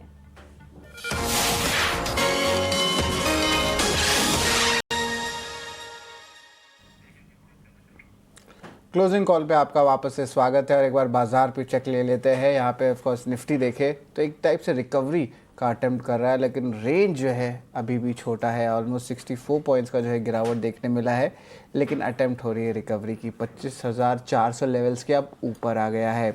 वही निफ्टी बैंक की बात करते हैं। निफ्टी बैंक में वॉलेटिलिटी देखने मिला था, याद रखिए आज वीकली एक्सपायरी भी है। और यहाँ पे देखें तो एक और अटेम्प्ट टू रिकवरी यहाँ पे भी मूव हो रहा है, लेकिन बहुत छोटे दायरे में जो है दोनों ही इंडिसेस ट्रेड कर रहे हैं। तो लगातार 9 सेशन से जो है ये सेम पोजीशन हमें देखने मिल रही है, लेकिन ऑफ कोर्स अपने सपोर्ट लेवल्स को भी रेस्पेक्ट कर रहे हैं। लेकिन ब्रॉडर इंडिसेस में गिरावट ज़्यादा है अगर हम कल से कंपेयर करें तो। मानसी, ओवरऑल तो ये मार्केट का जो चलचित्र है, जो पूरी तरह से मूवमेंट है, अभी भी बोरिंग लग रहा है। कुछ ग्लोबल क्यूज भी नहीं आए दोपहर में भी, ना ओवरनाइट में आया। किस तरह देख रहे ग्लोबल क्यूज आज सेटअप हो रहा है? क्या भारत को डील का वो लेटर मिलेगा, कि लगता है कि हमें और एक दिन और वेट करना पड़ेगा, यानी कि 2 हफ्ते कंसोलिडेशन हो जाएगा? देखिए, सबसे पहली बात तो लेटर्स एक के बाद एक भेजना शुरू किया है ट्रंप एडमिनिस्ट्रेशन ने। भारत को भी इंतजार है कि नया डेवलपमेंट क्या आएगा, लेकिन ताज़ा अपडेट जो सुमिता हमें बता रही थी उसके हिसाब से यूएस इंडिया ट्रेड डील को लेकर कुछ डेवलपमेंट्स आते हुए नजर आएंगे, आज नहीं तो कल at least, because Indian trade team जो है वो प्लान कर रही है टू विजिट यूएस, फिर से वहां जाएंगे। यानी कि मानसी नेगोशिएशन 1 दिन 2 दिन 3 दिन चलेगा। यस, बिल्कुल। और एक और चीज है कि भारत इन इटसेल्फ ज्यादा अग्रेसिव अपने आप को नहीं प्लेस कर रहा है, बिकॉज बहुत सारी बातचीत और बहुत सारे टेकअवेज और उस सभी में एक मैच्योर बिहेवियर काफी हद तक, बिकॉज ट्रंप एडमिनिस्ट्रेशन या डोनाल्ड ट्रंप की अगर माने तो अगर हमने थोड़ा भी अग्रेसिवनेस दिखाया तो हो सकता है कि वो हमारे लिए ही नेगेटिव। बिल्कुल, हमारे जो ट्रेडिंग पार्टनर है ब्राजील, उन पे जो है थोड़ी सख्ती उन्होंने ऑलरेडी दिखा दी। बिल्कुल। और मानसी एक चीज और है कि अभी भी इंडिया के लिए कोई अनाउंसमेंट नहीं आया, यानी कि बातचीत और होने वाली है। और इंडिया भी कोई ऐसा देश नहीं है, ऑलमोस्ट 1/5 जो आप कह सकते हैं एक्सपोर्ट्स यूएस जाता है, तो हमारे लिए बहुत बड़ा ट्रेडिंग पार्टनर है यूएस। और मे भी हो सकता है वहां पर भी कुछ नेगोशिएशंस या कुछ बातचीत या कुछ थिंकिंग चल रही है और उसी की वजह से अब तक कोई डेवलपमेंट अनाउंसमेंट आए नहीं है। लेकिन एक बार सुमिता से फिर से जुड़ते हैं और उनसे समझते हैं कि यूएस इंडिया ट्रेड डील में लेटेस्ट एडवांसमेंट्स और डेवलपमेंट्स क्या कुछ हो रहे हैं। Sumita, last when we had a chat, India trade deal को लेकर टीम जो है वो प्लान कर रही है फिर से वापस यूएस जाकर बातचीत करने की। ताजा एडवांसमेंट कुछ हुए हैं वहां पर? जी, सोर्सेस हमें बता रहे हैं कि इंडिया और यूनाइटेड स्टेट्स अभी भी एक ट्रेड डील फाइनलाइज करने की कोशिश कर रहे हैं। सोर्सेस ने हमें एक्सक्लूसिवली ये भी बताया कि एक टीम जाएगी इंडिया से वाशिंगटन डीसी काफ़ी जल्दी जाएगी। और ये जो नेगोशिएशंस चल रहे हैं अभी वर्चुअली चल रहे हैं। नेगोशिएशंस की अगर हम बात करें तो नेगोशिएशंस पैरेलली चल रहे हैं बायलैटरल ट्रेड डील के, और ये जो मिनी डील एक्सपेक्टेड है साइन होना, ये जुलाई 9 को एक्सपेक्टेड था साइन होना, बट वो नहीं हुआ। तो ये नेगोशिएशंस जो है ये पैरेलली चल रहे हैं। इंडिया और यूनाइटेड स्टेट्स इनको पैरेलली चला रहा है। ऐसा नहीं है कि पहले मिनी डील का खत्म होगा और उसके बाद बायलैटरल ट्रेड एग्रीमेंट का शुरू होगा। ये नेगोशिएशंस पैरेलली चल रहे हैं। आपको याद होगा ये जो विजिट होगी वॉशिंगटन डीसी में इंडिया के ऑफिशियल्स की, ये सिर्फ कुछ ही दिन पहले, अराउंड 10 दिन पहले ही चीफ नेगोशिएटर जो इंडिया की साइड से राजेश अग्रवाल वो वापस आए थे अपनी टीम के साथ, और नेगोशिएशंस वहां पे खत्म हो गई थी। जुलाई 9 की डेडलाइन थी, वो डेडलाइन पास हो गई है। तो अब ये नेगोशिएशंस जो है ये चलती रहेगी। कोई एक फिक्स डेट नहीं है दोनों साइड्स के दिमाग में कि इस डेट तक हमें खत्म ही करना है, क्योंकि डोनाल्ड ट्रंप ने अब अपना अगस्त 1 का एक्सटेंशन कर दिया। क्या वो इंडिया के लिए भी बनता है, क्या कोई अब डेडलाइन बनती है या नहीं बनती है, इसके ऊपर भी क्लैरिटी नहीं मिल रही है अभी। बट फिलहाल के लिए नेगोशिएशंस जारी रहेंगे। और आपको याद होगा जो इंडियन साइड है वो अपना जो स्टैंड है, स्ट्रॉन्ग स्टैंड है, वो प्रेजेंट कर रही है। बिकॉज हम लोग एग्रीकल्चर सेक्टर, डेयरी को, जीएम क्रॉप्स को और कुछ हद तक ई कॉमर्स सेक्टर को भी हम इन सब सेक्टर्स को प्रोटेक्ट कर रहे हैं। और यूएस जो है वो फुल एक्सेस मांग रहा है। सो डेफिनेटली ये यूएस के लिए चैलेंजिंग है, बिकॉज उनके लिए काफी कम डील्स अभी तक साइन हुई है। बट इंडिया जो है अभी तक अपना फर्म स्टांस मेंटेन किए हुए है। धन्यवाद सुमिता, आपने जो है अहम बात कही। इम्पोर्टेंट डेवलपमेंट्स आ रहा है यूएस इंडिया के ट्रेड डील को लेकर। चलिए, हमारे साथ धर्मेश जी जुड़ रहे हैं आईसीआईसीआई सिक्योरिटी से। गुड आफ्टरनून धर्मेश जी, गुरु पूर्णिमा की जो है आपको बधाई। और सर, मेटल स्पेस में देखें तो वापस से जो है थोड़ी सी मोमेंटम आ रही है। कल देखे थे वॉलेटिलिटी देखने मिली थी। आपको लगता है कि लॉन्ग टर्म चार्ट्स में जो है मेटल का एक जो ब्रेकआउट आया था वो फॉल्स ब्रेकआउट था, या मुझे लगता है कि एक एक्चुअल जेन्युइन ब्रेकआउट देखने मिलेगा? मेटल स्पेस में जो है आपकी क्या राय रहेगी? Thank you, good afternoon and Guru Purnima की आपको और आपके सारे व्यूअर्स को भी शुभकामना। And definitely I think so metal as a space looks positive. कहीं ना कहीं अगर आप देखेंगे स्ट्रक्चरली मेटल इंडेक्स की बात पर्टिकुलर हो तो I think so after the series of underperformance we see I think so the sector as a whole, अगर आप देखेंगे इस करंट करेक्टिव फेज में भी क्लियरली आउट परफॉर्म कर रहा है। तो कहीं ना कहीं I think so dollar index I think so which is the main reason for metal to move on the higher side. मतलब कि fall in dollar is always a good for metals, मतलब ऑलवेज अ इनवर्स कोरिलेशन रहा है। हमें लग रहा है कि डॉलर इंडेक्स में अभी भी 95 to 94 is likely target for dollar index. That looks to be better for overall metals sector. So yes, metals looks positive. Maybe I think so near term में काफी चल रहे थे stocks. तो जो हम देख रहे हैं recent days nothing but a retracement हो रहा है of a मेटल स्पेस में जो है ऑफ कोर्स अब देख सकते हैं कि इम्पॉर्टेंट मोमेंटम आ रहा। देखिए निफ्टी मेटल इंडेक्स भी देखे तो अब डेज हाई लेवल पे आ गया, एक अच्छा रिकवरी जो है जो एक्सपेक्टेड था वो देखने मिल रहा है। वॉलेटाइल मार्केट शाइन कर रहे हैं। मानसी यहाँ पे ऑफ कोर्स कॉपर को लेके भी वो 50% का एक इम्पोर्ट ड्यूटी लगा था और अब वो अगस्त 1 से लागू है। यहाँ पे लगता है क्या इम्पैक्ट आएगा? कल हमने देखा था कुछ वॉलेटिलिटी भी आई थी हिंदुस्तान कॉपर और वेदांता हिंडाल्को पे, क्या थोड़ा इम्पैक्ट था?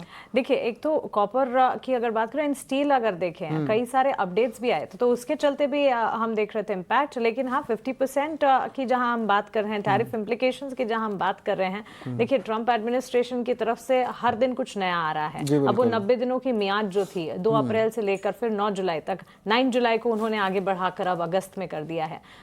इसी वजह से अब मार्केट कब तक इन चीजों को डाइजेस्ट करता रहेगा, कब तक फ्रिक्शन महसूस करेगा? तो अब मार्केट ये सारी चीजों को दरकिनार कर रहा है। फार्मा देखिए 200% की बात हुई थी, लेकिन फार्मा स्पेस ने भी उसे बिल्कुल दरकिनार कर दिया। इसका मतलब सब डिस्काउंट हो रहे हैं, ग्लोबल मार्केट्स भी उनको डिस्काउंट कर रहे हैं और हमारे डोमेस्टिक मार्केट्स भी कर रहे हैं। हाँ, और एक समय था जब वो भारतीय बाजार के लिए कहा जाता था कि यूएस के मार्केट्स को अगर छींक भी आती है तो हमें बुखार आ जाता है। एक्चुअली मुझे छींक आ भी रही थी, मैं कंट्रोल कर रहा था, यहाँ पे थोड़ी देर पहले आया भी था, लेकिन लकीली ब्रेक टाइम था। आप कंट्रोल मत कीजिए, आप एक ब्रेक लीजिए और तब तक आई थिंक हम आगे भी बढ़ेंगे और पुलकित से भी जुड़ेंगे। पुलकित से डेरिवेटिव फ्रंट पर क्या कुछ करना है ये भी डिस्कस कर लेते हैं। और फियर इंडिकेटर, पुलकित आपने जब से डेरिवेटिव का सेक्शन पकड़ा है तब से इंडिया विक्स जो है वो बिल्कुल दायरे में आ चुका है। इनफैक्ट हर दिन मैं देख रही हूँ 14, 12, 13, 11, अब तो 11-12 के लेवल्स पर सेटल हो रहा है। डरा दिया आपने फियर इंडिकेटर? नहीं मांझी जी, अगर मार्केट के भलाई के लिए बात करें तो ये जितना नीचे रहे उतना बढ़िया है, ताकि एक हमको व्यू मिलता है कि मार्केट किस तरह से मूव हो सकता है। बहुत ज्यादा वोलेटिलिटी नहीं रहती और जैसा कि मैंने काफी दिन पहले बताया भी था कि ये बढ़ता है तो फिर ऑप्शन प्रीमियम के प्राइसेस बढ़ते हैं, तो जिन लोगों को ऑप्शन बाइंग करनी रहती है वो थोड़ी महंगी पड़ती है, तो अच्छी बात है। तो आज भी जैसा कि आप बोल रहे थे 11.7 के आसपास है, तो बहुत ज़्यादा घबराने की बात नहीं है। मेजरली जो डेटा है बहुत बड़े मूव की तरफ इशारा नहीं कर रहा है। उसका सबसे बड़ा रीज़न जो मुझे समझ आ रहा है वो ये, पहला तो ट्रंप के जो टैरिफ की क्लैरिटी अभी नहीं आई है, वो जैसे ही वो आएगा उसके बाद एक मूव हम एक्सपेक्ट कर सकते हैं। दूसरा, शाम को जो आईटी के रिजल्ट्स चालू होंगे टीसीएस के, तो ये सबसे बड़े मूव्स मुझे लग रहे हैं। उसके बाद मार्केट में मूव आ सकती है। अब डेटा देख लेते हैं। निफ्टी का पीसीआर 0.64 पे है, कंफर्टेबल है, कोई परेशानी वाली बात नहीं है। Most active put 25,400, most active call, और ये मोस्ट एक्टिव कॉल भी 25,400 पे ही है, लेकिन 25,400 पे कॉल राइटिंग भी हो रही है और पुट राइटिंग भी हो रही है। बहुत बड़ा मूव एक्सपेक्टेशन नहीं है यहाँ पे।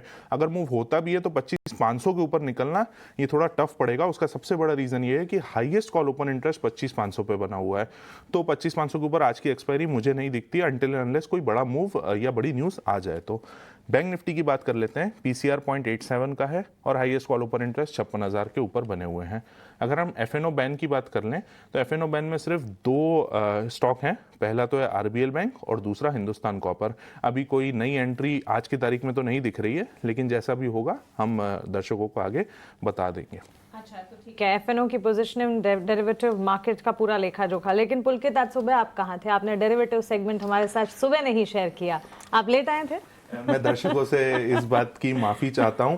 मैंने डेटा बना लिया था, बट चूंकि मैं टीसीएस के रिजल्ट्स के ऊपर थोड़ा सा एस्टिमेशंस वगैरह कर रहा था तो उसमें बिजी था।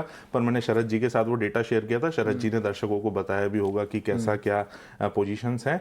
बहुत बड़ा मूव सुबह भी मुझे एक्सपेक्ट नहीं था, अभी भी नहीं है, लेकिन हो सकता है नेक्स्ट वीक में कोई बड़ा मूव आए, बिकॉज रिजल्ट्स भी धीरे धीरे खुलने चालू होंगे। और हो सकता है नेक्स्ट वो डील का जो अनाउंसमेंट हम इंतजार कर रहे हैं वो भी आ जाए। चलिए, तो we take that from you. लेकिन पुलकित अगर आप रुक सकते हैं, थोड़ा रुके, आपसे टीसीएस के नतीजों का अनुमान भी जानेंगे। लेकिन इस बीच नीरव वोरा से हम बात कर लेते हैं। और नीरव भाई, good afternoon. Mansi this side. जिस तरह के सेंटिमेंट्स इस वक्त डेवलप हो रहे हैं, सबसे पहले तो गुरु पूर्णिमा की आपको ढेरों शुभकामनाएं। मार्केट जो है लगातार हम देख रहे हैं हर दिन गिरावट गहराती हुई नजर आ रही है। अब ऐसे में ये भी है कि अंडरटोन बुलिश है, गिरावट में खरीदारी का मौका ढूंढे, लेकिन ढूंढे तो ढूंढे कब? हर दिन गिरावट ज्यादा गहराती है। आपकी राय? ऑफ कोर्स आज वीकली एक्सपायरी है तो इस तरह की वॉलेटिलिटी एंटिसिपेटेड है, लेकिन यहां से आगे तस्वीर कैसी नजर आती है? जी बिल्कुल, सभी दर्शकों को गुरु पूर्णिमा की बहुत बहुत शुभकामनाएं। एंड सी ओवरऑल अगर हम देख रहे हैं मार्केट दो मेजर इवेंट्स के लिए एक बैकफुट पे है। सबसे पहले तो Q1 नंबर शुरू हो जाएंगे, एंड सेकंड इज जो हमारे ट्रम्प साहब हैं उनकी जो on end of tariff related updates आते रहते हैं, उसको लेकर के मार्केट एक बहुत ही कंसोलिडेटिव मोड में है पिछले आई वुड से 10 और ट्रेडिंग सेशन से। सो ये दो बहुत ही बड़े इवेंट्स हैं। अब मुझे लग रहा है कि कहीं ना कहीं मार्केट ट्रम्प के जो ट्वीट्स हैं और जो ट्रम्प के आउटकम्स होंगे उसको शायद फैक्टर इन कर देगा या फिर इग्नोर भी करेगा। बट जो सबसे बड़ा ट्रेंड आगे हमें देखने मिलेगा मार्केट में वो होगा Q1 नंबर्स पे। तो सभी के I mean the all the eyes will be on Q1 numbers and that will decide the further course of the Nifty and Sensex, both the indices. तो हमें लग रहा है कि कहीं ना कहीं निफ्टी के जो अर्निंग्स होगा वो ब्रॉडली 10 से 11% से आने चाहिए। निफ्टी 50 की बात कर रहा हूँ मैं। सो ब्रॉडली Q4 के जो नंबर्स हमने देखा था मोटा मोटी लगभग लगभग करीबन वैसे ही नंबर्स इस क्वार्टर में भी देखने मिले। ऑब्वियसली थोड़ा सेक्टर स्पेसिफिक व्यू रहेगा, कुछ सेक्टर्स के नंबर्स बहुत ही अच्छे लग रहे हैं, कुछ सेक्टर्स के थोड़े वीक लग रहे हैं। तो कुछ सेक्टर्स हैं जैसे कि टेलीकॉम एक लॉस से प्रॉफिट मेकिंग की तरफ बढ़ेगा। इलेक्ट्रॉनिक मैन्युफैक्चरिंग सर्विसेज में हमें लग रहा है कि बहुत ही अच्छा पैट ग्रोथ देखने मिलेगा इस पर्टिकुलर क्वार्टर में। ऑयल एंड गैस जो एक काफ़ी समय से एक अंडर परफॉर्मर रहा था, उसमें भी हमें शायद इस बार अच्छा खासा ग्रोथ देखने मिले in terms of PAT because of the OMCs। Real estate के नंबर्स अच्छे आएंगे, सीमेंट के अच्छे आएंगे नंबर्स, रिटेल स्पेस के नंबर्स अच्छे आएंगे। कुछ सेक्टर्स हैं जहां पे हमें लग रहा है कि कमज़ोर नंबर रहेंगे, जैसे कि ऑटोमोबाइल एक डी ग्रोथ देखने मिल सकता है इस पर्टिकुलर क्वार्टर में। मेटल्स के नंबर्स थोड़े वीक रहेंगे एंड ओवरऑल प्राइवेट बैंक्स के नंबर्स थोड़े फ्लैटिश रहेंगे along with consumer and consumer durables. तो ब्रॉडली मैं यही कहना चाहता हूँ कि थोड़ा सेक्टर स्पेसिफिक चलना पड़ेगा एंड ऑब्वियसली जैसे जैसे अपडेट्स ग्लोबल अपडेट्स आते रहेंगे उस हिसाब से अपना ट्रेंड आगे हमें देखना पड़ेगा। एब्सोल्युटली, काफ़ी इंसाइटफुल टेक और सेक्टर वाइज आपने हमें बताया कि कर सारी चीज़ें। आगे भी आपसे विस्तार से हम सेक्टर और स्टॉक्स पर बातचीत करेंगे, लेकिन हाँ, जब बाजार में इतनी वॉलेटिलिटी है तो मार्केट के दिग्गजों की वॉइस और उनका क्या कहना है लंबी अवधि के लिए लगातार हम आपके सामने रखते हैं। गुरु पूर्णिमा के मौके पर आज सुबह हमने हेलियस कैपिटल के फाउंडर समीर अरोड़ा से खास बातचीत की। काफ़ी इंटरेस्टिंग टेकअवेज थे उनकी तरफ से। उन्होंने युवा को एक मैसेज दिया। उन्होंने ये कहा कि सिर्फ और सिर्फ ट्रेडर्स ना बने, सिर्फ और सिर्फ मार्केट में entry without any research without any study ना करें, पहले अपना करियर बनाएं, क्योंकि करियर होगा तब तो आप मार्केट में निवेश कर पाएंगे। निवेशकों को उन्होंने क्या गुरु मंत्र दिए, आइए एक बार आपको सुनाते हैं। मैं जी गुरु मानता हूं बुक्स को, क्योंकि मैंने 30 साल में बड़ी किताबें पढ़ी हैं, अभी भी हर महीने 1-2 बुक्स पढ़ता हूं और अलग अलग बुक से अलग अलग चीजें सीखी हैं। लेकिन आप कह सकते हैं वो बुक किसके बारे में थी, तो फिर ऐसे तो 5-6 आ जाएंगे, फ्रॉम वॉरेन बफेट टू, शुरू में वॉरेन बफेट, पीटर लिंच, उसके बाद मैंने पढ़ी जॉर्ज सोरोस की, फिर उसके बाद डेविड आइनहॉर्न, बड़े लोगों ने बुक्स लिखी है। मैं मोस्टली सारी बुक्स पढ़ता हूँ, बट बेसिकली ये सीखा है कि किसी बुक में से पूरा कुछ नहीं याद रहता, कुछ नहीं होता क्या पढ़ा था 20 साल पहले, बट अगर आप इकट्ठे करो तो वो एक बन जाती है पूरी स्टोरी। एक लाइन यहाँ से याद आती है जो आपको इन्फ्लुएंस करती है। एंड मैं डायरेक्टली भी एट्रीब्यूट कर सकता हूं कि इस बुक से इतने $1 मिलियन बनाए हैं फंड में, मतलब 1 to 1। जैसे कोई चिप वॉर मैंने पढ़ी अबाउट मतलब fight between US and China, Taiwan वगैरह, उसमें एनवीडिया की बड़ी लंबी स्टोरी थी। बेसिकली एनवीडिया एंड TSMC की स्टोरी थी। खाली उस बुक के बेसिस मैंने एनवीडिया खरीदा था, उसमें मेरे 8 टाइम्स बन गए। तो अब यू कैन से कि पहले किसी और जगह से भी मिल सकते थे, लेकिन जो लास्ट इन्फ्लुएंस हुआ वो ऐसा हुआ। तो सबसे बड़ा गुरु बुक्स है, सब पढ़े जाके और सीखें। और उससे क्या है कि पढ़ाई is the best thing, because हमारा बिजनेस भी पढ़ने वाला है। आप किताबें पढ़ो, न्यूज पढ़ो, पेपर पढ़ो, रिसर्च पढ़ो, एनुअल रिपोर्ट पढ़ो, ब्रोकर की रिपोर्ट पढ़ो, काम पढ़ने वाला काम है। और थोड़ा बहुत आपका टीवी में देख लें, लेकिन बेसिकली पढ़ाई का काम है, इसलिए मुझे बड़ा पसंद है ये काम। Stock market they should be interested, अपने आप इन्वेस्ट करो, अपने आप करो, फंड में मत डालो, पहले अपना अपना करियर बनाना है। आप 10 साल बाद ये करियर नहीं बार बार बोल सकते कि मैंने स्टॉक इन्वेस्ट किए थे तो हो गया मेरा काम। ये कोई काम नहीं है, आप फुली ऑक्यूपाइड भी नहीं रहेंगे। It is very boring for people who are not in the thick of thing. हमारे लिए बोरिंग नहीं है क्योंकि कोई ब्रोकर आ रहा है, कभी मैनेजमेंट आ रही है, कभी कॉन्फ्रेंस कॉल चल रही है। वो इंडिविजुअल अपने कमरे में बैठ के कैसे करेगा ये सब? So beyond a point it's very lonely business if you are an individual. आप यहाँ तो टीम है, 15 एनालिस्ट है, तो हर कोई बातें चल रही है, कोई कॉन्फ्रेंस चल रही है, कोई जूम कॉल चल रही है। It's a different game. It is not a business, I mean it's not a कि हर आदमी को अपने आप सब कुछ करना है। अपनी नौकरी में, करियर में ग्रोथ करो, मच बिगर।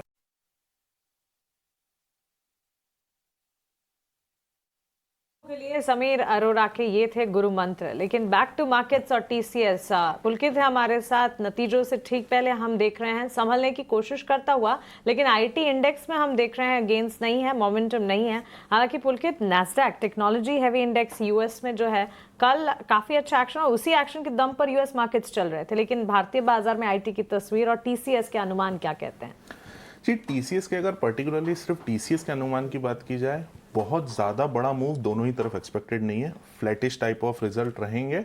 रेवेन्यू के अगर मैं एक अनुमान बता दूं तो लगभग 0.9% से बढ़ सकता है, जिसको हम बहुत फ्लैट ही मानेंगे। ये यूएसडी टर्म्स में बात कर रहा हूँ। अगर मैं आईएनआर टर्म्स में बात करूं तो ये और कम है, 0.09% के लगभग बढ़ सकता है। हार्डली कोई मूवमेंट कह सकते हैं इसको। एबिट की बात कर लें, लगभग 0.3% का मूव हो सकता है। एबिट मार्जिन लगभग 10 बेसिस पॉइंट से ऊपर हो सकते हैं। वहीं अगर मैं प्रॉफिट आफ्टर टैक्स की बात करूं तो हल्का सा गिर सकता है, लेकिन वो भी आप बिल्कुल फ्लैट ही मानिए, लगभग -0.2%।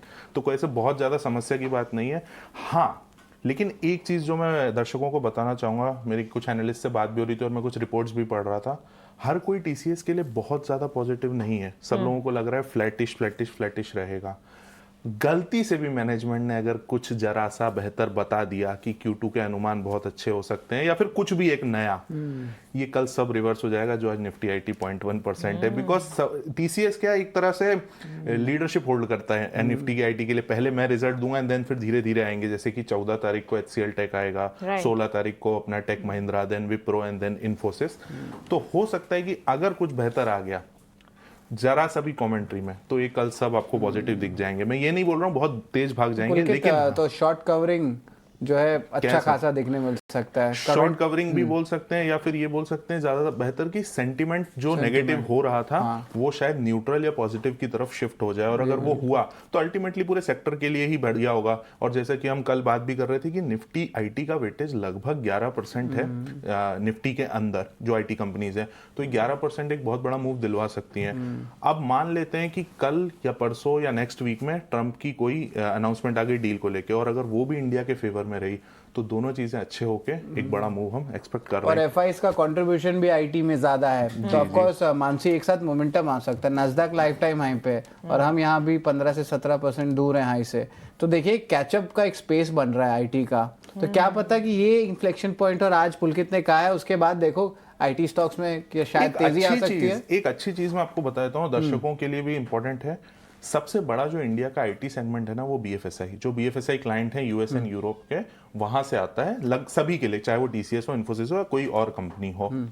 पॉइंट ये है कि ये वाला जो बिजनेस है ना, स्टेबल रहने की उम्मीद है। इसमें कोई गिरावट नहीं देखी जाएगी, ये एस्टिमेशन है हमारा। जो गिरावट हम थोड़ी देख पाएंगे वो रिटेल हो सकता है, ऑटो हो सकता है, या मैन्युफैक्चरिंग या कम्युनिकेशन, इन सेगमेंट में। तो ये सब मिला के 40% आता है और बीएफएसआई लगभग 60% आता है। तो अगर ये भी अच्छा स्टेबल हो गया तो ऐसी कोई बहुत समस्या नहीं आ जाएगी। डील विंस स्टेबल रहने की उम्मीद है। बस वो जो कन्वर्जन होता है रेवेन्यू में, वो थोड़ा धीरे धीरे हो रहा है बिकॉज ऑफ द अनसर्टेनिटी। बाकी कोई ऐसी घबराने वाली बात नहीं है। ये हमको शेयर प्राइस भी दिखा रहा है कि बहुत बड़ा कोई गिरावट हम देख नहीं रहे। बहुत पते की बात पुलकित आपने बताई है, बिकॉज लगभग सारे एनालिस्ट रिकमेंडेशन और अनुमान जो है टीसीएस को लेकर हर पैरामीटर पर फिर हल्का नेगेटिव। लेकिन अगर जो ऐसा कुछ आ गया एंड अगर सेंटिमेंट्स डेवलप हुए, and like Sharad also said कि अगर इंडिया यूएस के बीच अब कुछ तो कुछ आएगा, डेवलपमेंट कुछ तो होना ही है, वो जब अगर लेकिन देखिए एक बार बात कर रहे हैं तब तो एक रिकवरी भी आ रही है। ये देखिए यस पुलकित, आप जिस तरह बोले कि रिकवरी आ सकती है, देखिए रिकवरी आ रहा है। और अगर ऐसा कुछ हुआ और कल अगर हमारी बात सही साबित हुई तो फिर हम इसका प्रोमो बनाकर बिल्कुल, चलाएंगे जरूर भी। जरूर दर्शकों का भरोसा है टीसीएस पे, इंडिया की one of the biggest IT Yes. Company है और काफी लंबे समय से बिजनेस प्रोवाइड कर रही है। इवन मेरे खुद के काफी दोस्त टीसीएस में काम करते हाँ। हैं, तो समझ सकता हूँ लोगों का सेंटिमेंट आईटी के लिए। तो चलिए। उम्मीद है सब कुछ अच्छा हो, बाकी देखते हैं शाम को जब रिजल्ट आएगा तो हम रिव्यू करेंगे। पुलकित पूरा ट्रैक कर रहे होंगे बिल्कुल। अर्निंग्स। तो सारी उम्मीदें जो हैं वो इस वक्त टीसीएस के नतीजों पर टिकी हुई हैं। हो सकता है कि वहां से अब नतीजों में अगर कुछ अच्छा निकल कर आ जाए तो कल तस्वीर बदलती हुई नजर आए। लेकिन फिलहाल एक छोटे से ब्रेक के लिए हम रुक रहे हैं। ब्रेक के उस पार एक्सपर्ट से चर्चा जारी रहेगी।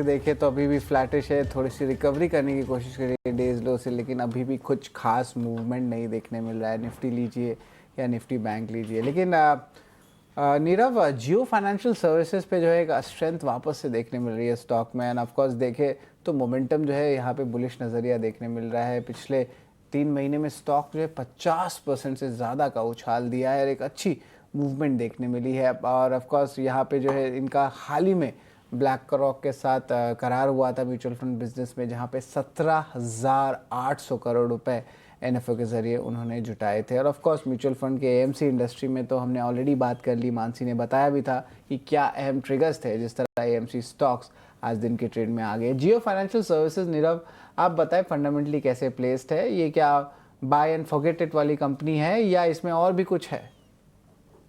देखिए, वैसे तो इस पर्टिकुलर स्टॉक पे हमारा इन हाउस कवरेज नहीं है, बट ओवरऑल अगर हम इस कंपनी को देखें तो जैसे आपने बताया कि 50% का एक बहुत ही बेहतरीन अपसाइड देखा है पिछले 2-3 महीनों में। अब इसके यही कारण है कि जिस हिसाब से इनका कामकाज चल रहा है, I mean they have set up the entire platform for AMC business with black rock and I am sure they will be entering into the broking business also. तो अभी तक ऑनेस्टली देखें तो कुछ कुछ ऐसा सिग्निफिकेंट बिजनेस अभी तक शुरू नहीं हुआ है। Still, lot of funds have a lot of inclination towards this particular company because clearly एक रिलायंस ग्रुप कंपनी है एंड जिस हिसाब से इंडिया में फ्लोज आ रहे हैं हम देख रहे हैं एंड जिस हिसाब से फर्स्ट एनएफओ में हमने देखा कि 17,000 करोड़ से ज़्यादा फंड्स रेज हो चुके हैं, तो क्लियरली एक इंक्लिनेशन है कि जो एक फाइनेंशियल इंक्लिनेशन है इंडिया का towards equities, that can be massive and this is just the beginning. हमें लग रहा है कि ये एक 10 साल का एक कैपिटल मार्केट्स की एक स्टोरी है। इनफैक्ट हम एसआईपी आंकड़े देखें तो 27,000 करोड़ पर मंथ से भी बढ़ के चले गए हैं। तो अभी हमें लग रहा है कि ये एक सिर्फ शुरुआत है। In fact this can be a very good investment opportunity from a long term perspective, from a 5 to 7 year perspective. But recent past में हम देखें तो एक अच्छा खासा अपसाइड देख लिया है हम इस पर्टिकुलर कंपनी में। Q4 के नंबर्स भी कोई ऐसे बहुत ही बेहतरीन नहीं होंगे, तो हमें लग रहा है कि थोड़ा कंसोलिडेशन में जा सकता है ये stock. In fact buy on dips की रणनीति अपनानी चाहिए। 300 के करीब अगर ये स्टॉक इन केस अगर आता है तो ये बहुत ही अच्छा अपॉर्चुनिटी होगा to accumulate from a long term perspective. बिल्कुल, बाय ऑन अपॉर्चुनिटी की राय लॉन्ग टर्म पर्सपेक्टिव पे जो है जियो फाइनेंशियल सर्विसेज पे जो है इंटरेस्ट रखिएगा, ये नीरव की राय है। लेकिन एवेन्यू सुपरमार्ट, डीमार्ट, इस पे जो है नज़र डालते हैं। अपने पहले तिमाही के नतीजे जारी करने वाली है। नतीजे को लेकर क्या अनुमान है, क्या एक्सपेक्टेशंस है, ये सारे डिटेल्स हमें रविंदर बताएंगे। जी बिल्कुल, डीमार्ट जो है अपने Q1 FY26 के जो है अर्निंग अब रिजल्ट अनाउंस करने जा रही है और कंपनी ने हाल ही में Q1 FY26 का जो बिजनेस अपडेट अनाउंस किया था उसमें उन्होंने बताया कि जो रेवेन्यू है वो 15,932 करोड़ पर देखने को मिल सकता है, जिसमें 16.2% की जो है अपटिक देखने को मिल सकती है ईयर ऑन ईयर बेसिस पर। वही अगर बात करें एबिटा, तो स्ट्रीट जो है एबिटा 1348 करोड़ पर जो है एस्टिमेट कर रहा है, जिसमें करीब 10.5% की जो है इसमें अपटिक देखने को मिल रही है ईयरली बेसिस पर। वहीं पैट में जो है 7.5% की ग्रोथ जो है स्ट्रीट एक्सपेक्ट कर रहा है। वहीं मार्जिन जो है 8.4% पर देखने को मिल सकता है। और कंपनी ने जो है Q1 FY26 में जो है टोटल 9 जो है नए स्टोर ऐड किए हैं और इसी के साथ साथ जो टोटल स्टोर काउंट हो जाता है डीमार्ट का वो 424 पर हो जाता है। वही हाई वेज कॉस्ट और वीक सेल्स पर स्क्वायर फीट के वजह से मार्जिन में जो है इफेक्ट देखने को मिल सकता है। वही सेम स्टोर सेल्स ग्रोथ जो है वो mid to high single digit पर रह सकती है। अब बात करें कौन से ऐसे फैक्टर है जो वॉचफुल रह सकते हैं, तो सबसे पहला जो है same store sales growth rate और जनरल मर्चेंडाइज और अपैरल पर मैनेजमेंट का क्या आउटलुक होगा। वहीं ई कॉमर्स और क्यू कॉमर्स पर के इम्पैक्ट पर मैनेजमेंट की क्या कमेंट्री रहती है, और आखिर में जो कंपनी का क्या प्लान है FY26 के लिए स्टोर एक्सपेंशन पर। जी धन्यवाद रविंदर। एवेन्यू सुपरमार्ट्स पे जो है आपने एक बेहतरीन प्रीव्यू बताया हमें, और ऑफ कोर्स स्टोर एक्सपेंशन पे ज़्यादा फोकस रहेगा, खास करके नॉन वेस्टर्न मार्केट्स में जिस तरह स्टॉक में एक अच्छी मोमेंटम आई थी थोड़े दिन पहले। लेकिन चलिए लक्ष्मीकांत जी से जो है आते हैं। लक्ष्मीकांत जी गुड आफ्टरनून। गुरु पूर्णिमा की जो है आपको सारी जो है आप कह सकते हैं सारे ब्लेसिंग्स हैं, और लक्ष्मीकांत जी ज़रा बताएं कि आपके स्टॉक पे अगर आप गुरु होते तो गुरु दक्षिणा भी जो है हमें दिए जाते हैं हमारे व्यूअर्स को, तो आपके हिसाब से कौन सा स्टॉक रहेगा? शरद जी, आपको भी गुरु पूर्णिमा की बहुत बहुत बधाइयाँ और आपके सभी दर्शकों को भी गुरु पूर्णिमा की बधाइयाँ।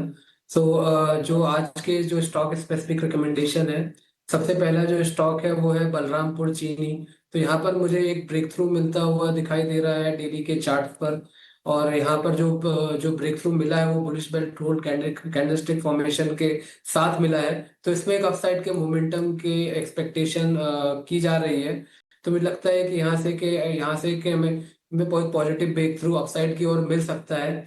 जो हमारे टारगेट इसमें निकल कर आ रहे हैं वो निकल कर आ रहे हैं 645 के, और बाय करते वक्त जो स्टॉप लॉस दिखाई दे रहा है वो दिखाई दे रहा है 600 का। तो मुझे लगता है कि यहाँ से हमें 645 तक के टारगेट अचीव होते हुए हम देख सकते हैं बलरामपुर चीनी में। दूसरा जो स्टॉक है वो है प्रेस्टीज। प्रेस्टीज में एक राउंडिंग बॉटम का फॉर्मेशन बन रहा है, और आज ही के सत्र में इसने अपने पिछले स्विंग हाई भी ब्रेक किए हैं। और अगर हम पिछले सेशन देखें तो यहाँ पर एक हायर टॉप्स हायर बॉटम का भी फॉर्मेशन बनता हुआ दिखाई दे रहा है। आज के सत्र में 20 DMA लेवल भी रिक्लेम हुए हैं। तो मुझे लगता है कि प्रेस्टीज एक ऐसा दूसरा स्टॉक है निफ्टी रियल्टी से जहां पर हम आने वाले समय में तेजी देख पाएंगे। यहाँ पे जो हमारे टारगेट आ रहे हैं वो आ रहे हैं 1790 के, और बाय करते वक्त जो स्टॉप लॉस मेंटेन रखना है वो रखना है 1640 का। ठीक है। एंटीक और न्यूवामा दोनों की positive reports, brokerage reports Prestige estate पर आ जाई थी, और अब लक्ष्मीकांत जी का भी भरोसा 1790 के टारगेट्स यहाँ पर नजर आ सकते हैं। 1640 का स्टॉप लॉस लगाइएगा। करीब 3% की तेजी इस वक्त नजर आ रही है, यहाँ से फर्दर अपसाइड विजिबल है। लेकिन चलिए आगे बढ़ेंगे, और 3 बज गए हैं तो मार्केट एट 3 सेगमेंट का रुख करते हैं और आनंद से जानते हैं कि कौन से स्टॉक्स हैं इस वक्त एक्सचेंजेस पर हमारे फोकस रेडार पर।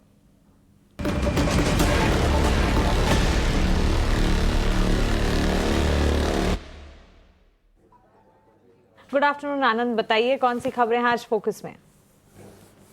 जी हाँ, गुड आफ्टरनून मानसी। बाजार की तरफ देखें तो निफ्टी करीब 100 अंक गिरावट पर कारोबार कर रहा है। निफ्टी बैंक में भी 150 अंकों के आसपास की गिरावट दिख रही है, और आज दिग्गज शेयरों में गिरावट देखने को मिल रही है। भारतीय एयरटेल की तरफ देखें 3% के आसपास की गिरावट है। इन्फोसिस भी 1.5% गिरावट पर कारोबार कर रहा है, और रिलायंस के शेयर में भी उतार चढ़ाव देखने को मिल रहा है। इसके अलावा सेक्टर की बात करें तो आईटी शेयरों पर लगातार दूसरे दिन दबाव देखने को मिल रहा है। कोफोर्ज 2% से भी ज़्यादा गिरावट दिखा रहा है। वहीं विप्रो और टेक महिंद्रा में भी 1% की गिरावट देखने को मिल रही है। वॉल्यूम कहाँ ज़्यादा है? यूटीआई एएमसी का शेयर देखें 3 दिन में करीब 10% की तेज़ी दिखा चुका है शेयर, और वॉल्यूम जो है औसत से करीब 12 गुना ज़्यादा देखने को मिल रहा है।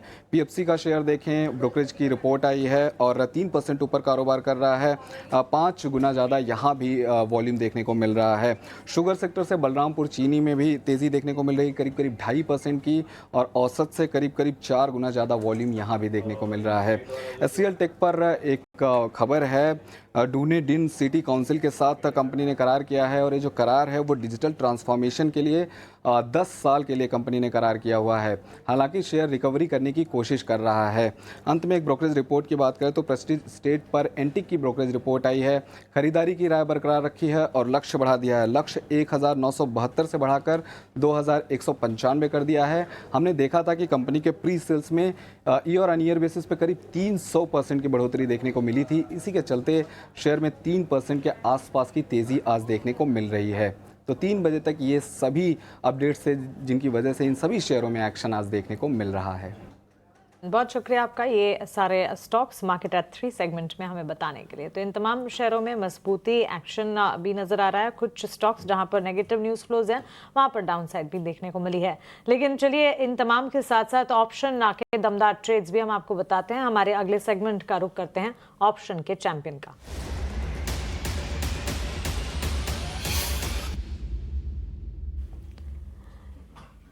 सेंट्रम ब्रोकिंग से नीलेश जैन है हमारे साथ अपनी ऑप्शन की एक स्ट्रैटेजी लेकर। नीलेश, गुड आफ्टरनून, बताइए।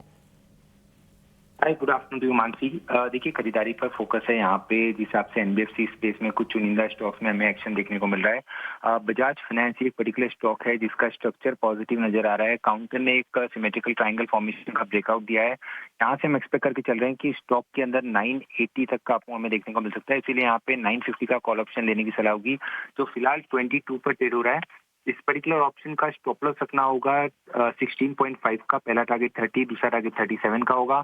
इसका लॉट साइज 750 का है, इसीलिए in term of rupees approximate risk पर लॉट 4500 का है एंड अप्रोक्स रिवॉर्ड पर लॉट 11,000 तक के बनते हुए नजर आ सकते हैं। तो यहाँ पर शॉर्ट टर्म एक मोमेंटम हम एक्सपेक्ट करके चल रहे हैं बजाज फाइनेंस में, इसीलिए यहाँ पे 950 का कॉल ऑप्शन लेने की सलाह होगी। शुक्रिया ये कॉल ऑप्शन हमें बताने के लिए। बजाज फाइनेंस 950 की कॉल खरीदने की राय, 22 से 23 के स्तर पर खरीदने की राय आती हुई नीलेश की तरफ से। लक्ष्य पहला 30, उसके बाद 37 तक भी ये जा सकता है। स्टॉप लॉस 16 रुपये 50 पैसे का मेंटेन कीजिएगा। ये कॉल वर्कआउट होने पर अधिकतम मुनाफा 11,000 रुपये का हो सकता है और अगर रिवर्स जाती है तो फिर 4,500 का नुकसान होने की भी संभावना है। और इसी के चलते एफएनओ ट्रेडिंग को लेकर एक स्टैंडर्ड डिस्क्लेमर आपके स्क्रीन पर। एफएनओ ट्रेडिंग में 10 में से 9 लोगों को नुकसान होता है।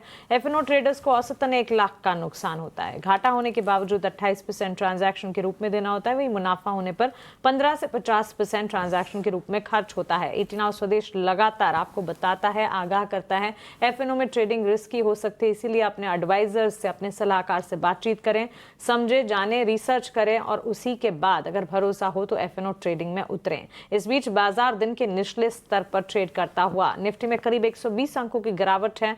25,372 के स्तर पर इस वक्त कामकाज। बैंक निफ्टी में ऑलमोस्ट 250 अंकों की बिकवाली नजर आएगी। 57,000 के बिल्कुल नजदीक जाता हो। अगर 57,000 भी क्रॉस कर जाते हैं तो फर्दर डाउन साइड नजर आएगी। और सेंसेक्स में तो 350 अंकों की गिरावट है 83,233 के लेवल्स पर। तो बेंचमार्क्स में बिकवाली और broader markets mid cap small cap से भी आज सहारा नहीं मिल पा रहा है। चलिए एक छोटे से ब्रेक के लिए रुकते हैं। अब ब्रेक के उस पार जब वापस लौटेंगे हमारे एक्सपर्ट्स हैं, उनके बीटीएसटी या एसटीबीटी ट्रेड्स जानेंगे।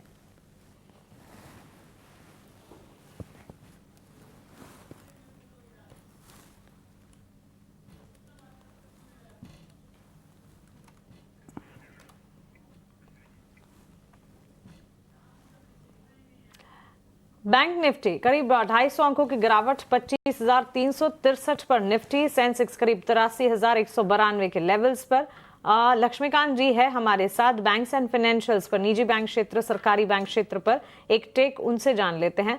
लक्ष्मीकांत जी, बाजार तो दिन के निचले स्तरों पर हैं। अभी बजाज फाइनेंस का जिक्र नीलेश जैन भी कर रहे थे, उन्होंने तो अपनी ऑप्शन की रणनीति में इसे एडअप किया, लेकिन ये नजर नहीं आ रहा था। स्टॉक में एक हल्की फुल्की मूवमेंट जरूर दिख रही है। बजाज ट्विंस पे अगर कोई राय बनती है तो, और उसके अलावा बैंक्स एंड फाइनेंशियल्स में अगर कोई राय है तो।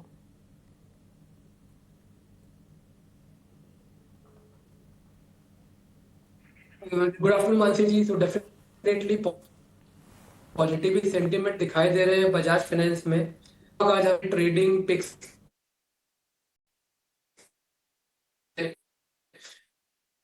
इस बात का हमें खेद है, इस वक्त कोई तकनीकी दिक्कत है जिसके चलते हमारे एक्सपर्ट से हम जुड़ नहीं पा रहे हैं। नीरव है हमारे साथ, लक्ष्मीकांत जी हैं हमारे साथ, लेकिन फिलहाल टेक्निकल ग्लिच है जिसके चलते इस वक्त हम हमारे एक्सपर्ट से जुड़ नहीं पा रहे हैं। एक छोटा सा ब्रेक यहाँ पर लेते हैं और ब्रेक के उस पार एक्सपर्ट से बातचीत करते हैं।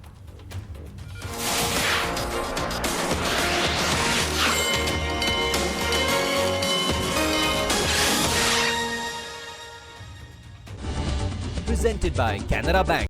क्लोजिंग कॉल लक्ष्मीकांत शुक्ला अब हमारे साथ वापस जुड़े हैं। लक्ष्मीकांत जी, बजाज फाइनेंस पर आप अपना टेक दे रहे थे, आप अपनी बात पूरी कीजिए। या मैं यही कह रहा था कि स्ट्रक्चर काफी पॉजिटिव है और शॉर्ट टर्म ब्रेकआउट भी देखने को मिल रहा है स्टॉक में, और हमने आज ये ट्रेडिंग पिक्स पर भी रिकमेंड किया था। तो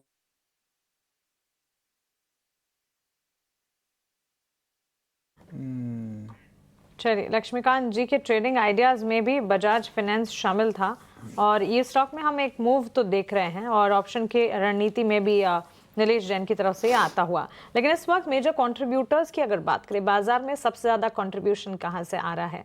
Maruti, IndusInd bank, Tata Motors, JSW steel और BPCL, ये 5 लार्जर कंट्रीब्यूटर्स हैं जो कि इस वक्त बाजार को संभालने का काम कर रहे हैं। और इसके विपरीत अगर आप देखेंगे, Airtel, Infosys, ICICI bank, Asian paints और साथ ही ITC। एशियन पेंट्स के स्टॉक में हमने अच्छा एक्शन देखा था, लेकिन आज वो गेंस जो है वो फ्रिजल आउट होते हुए नजर आ रहे हैं। तो ये 5 लार्जर कंट्रीब्यूटर्स हैं जो कि इस वक्त बाजार को कंट्रीब्यूट नहीं कर पा रहे। लगार्ड्स हैं, बिकवाली झेल रहे हैं। सेक्टर स्पेसिफिक बाजार के अप्रोच को अगर समझने की कोशिश करेंगे, सरप्राइजिंगली रियल एस्टेट सेक्टर आज आउट परफॉर्म कर रहा है। सरप्राइजिंगली इसलिए क्योंकि पिछले कुछ दिनों से रियल एस्टेट सेक्टर ने मानो बैकसीट पकड़ी थी और एंट्री अपॉर्चुनिटी दे रहा था। हालांकि ट्रेंड जो है बुलिश है और रियल एस्टेट के लिए अंडरटोन अप साइकिल का ट्रेंड जारी रहेगा, यही लगातार एक्सपर्ट्स का मानना है।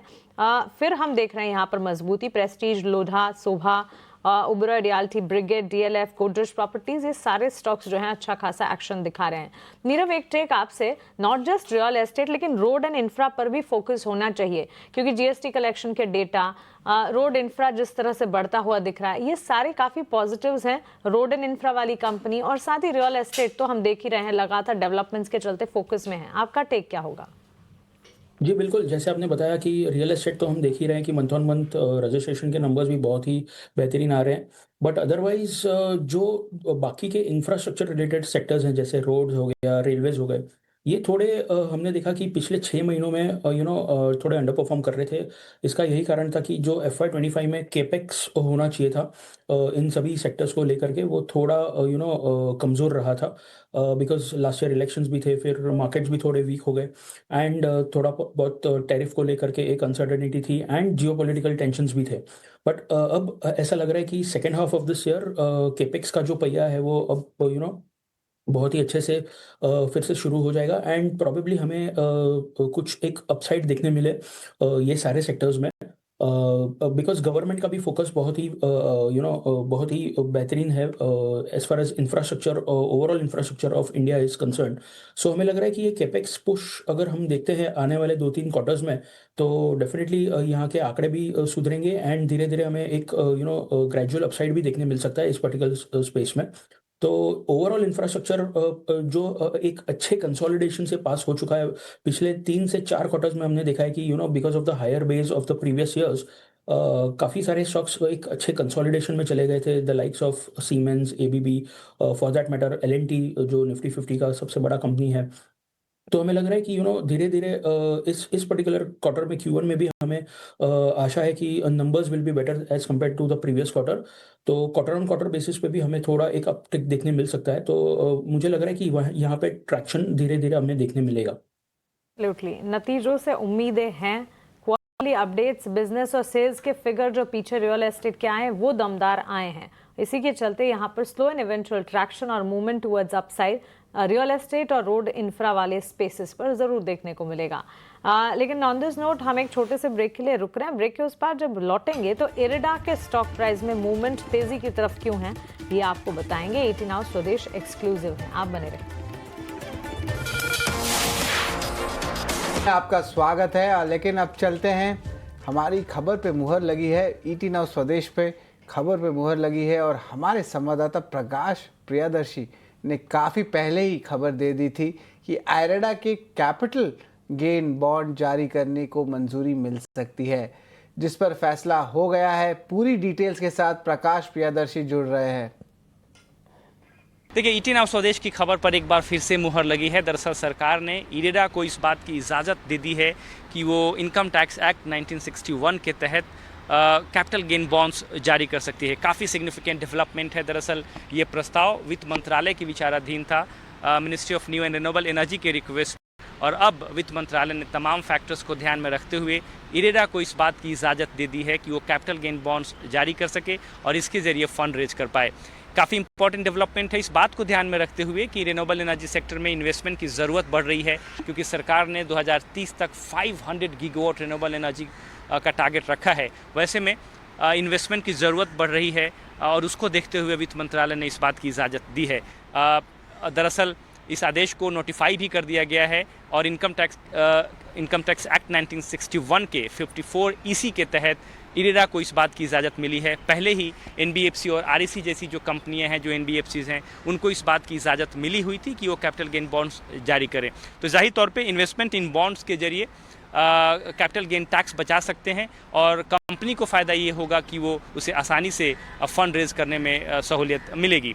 जो उम्मीद है उसके हिसाब से करीब 33 लाख करोड़ रुपए के निवेश की ज़रूरत होगी रिन्यूएबल एनर्जी सेक्टर में 2030 तक, और उसमें NBFC की हिस्सेदारी करीब 12 लाख करोड़ रुपए के आसपास हो सकती है। वैसे में इरेडा को जब इस बात की इजाज़त मिल गई है तो जाहिर तौर पे सरकार को अपने टारगेट को अचीव करने में मदद मिलेगी। तो बिल्कुल धन्यवाद प्रकाश। ET नाउ स्वदेश पे खबर पे मुहर लगी और देखिए स्टॉक इम्पैक्ट भी दिख रहा है। दिन के ट्रेड में लगभग अब कह सकते हैं एक वॉलेटाइल या रेंज बाउंड मार्केट में भी स्टॉक 2% ऊपर है। देखिए डेज हाई लेवल्स के पास भी जो कोशिश कर रहे हैं।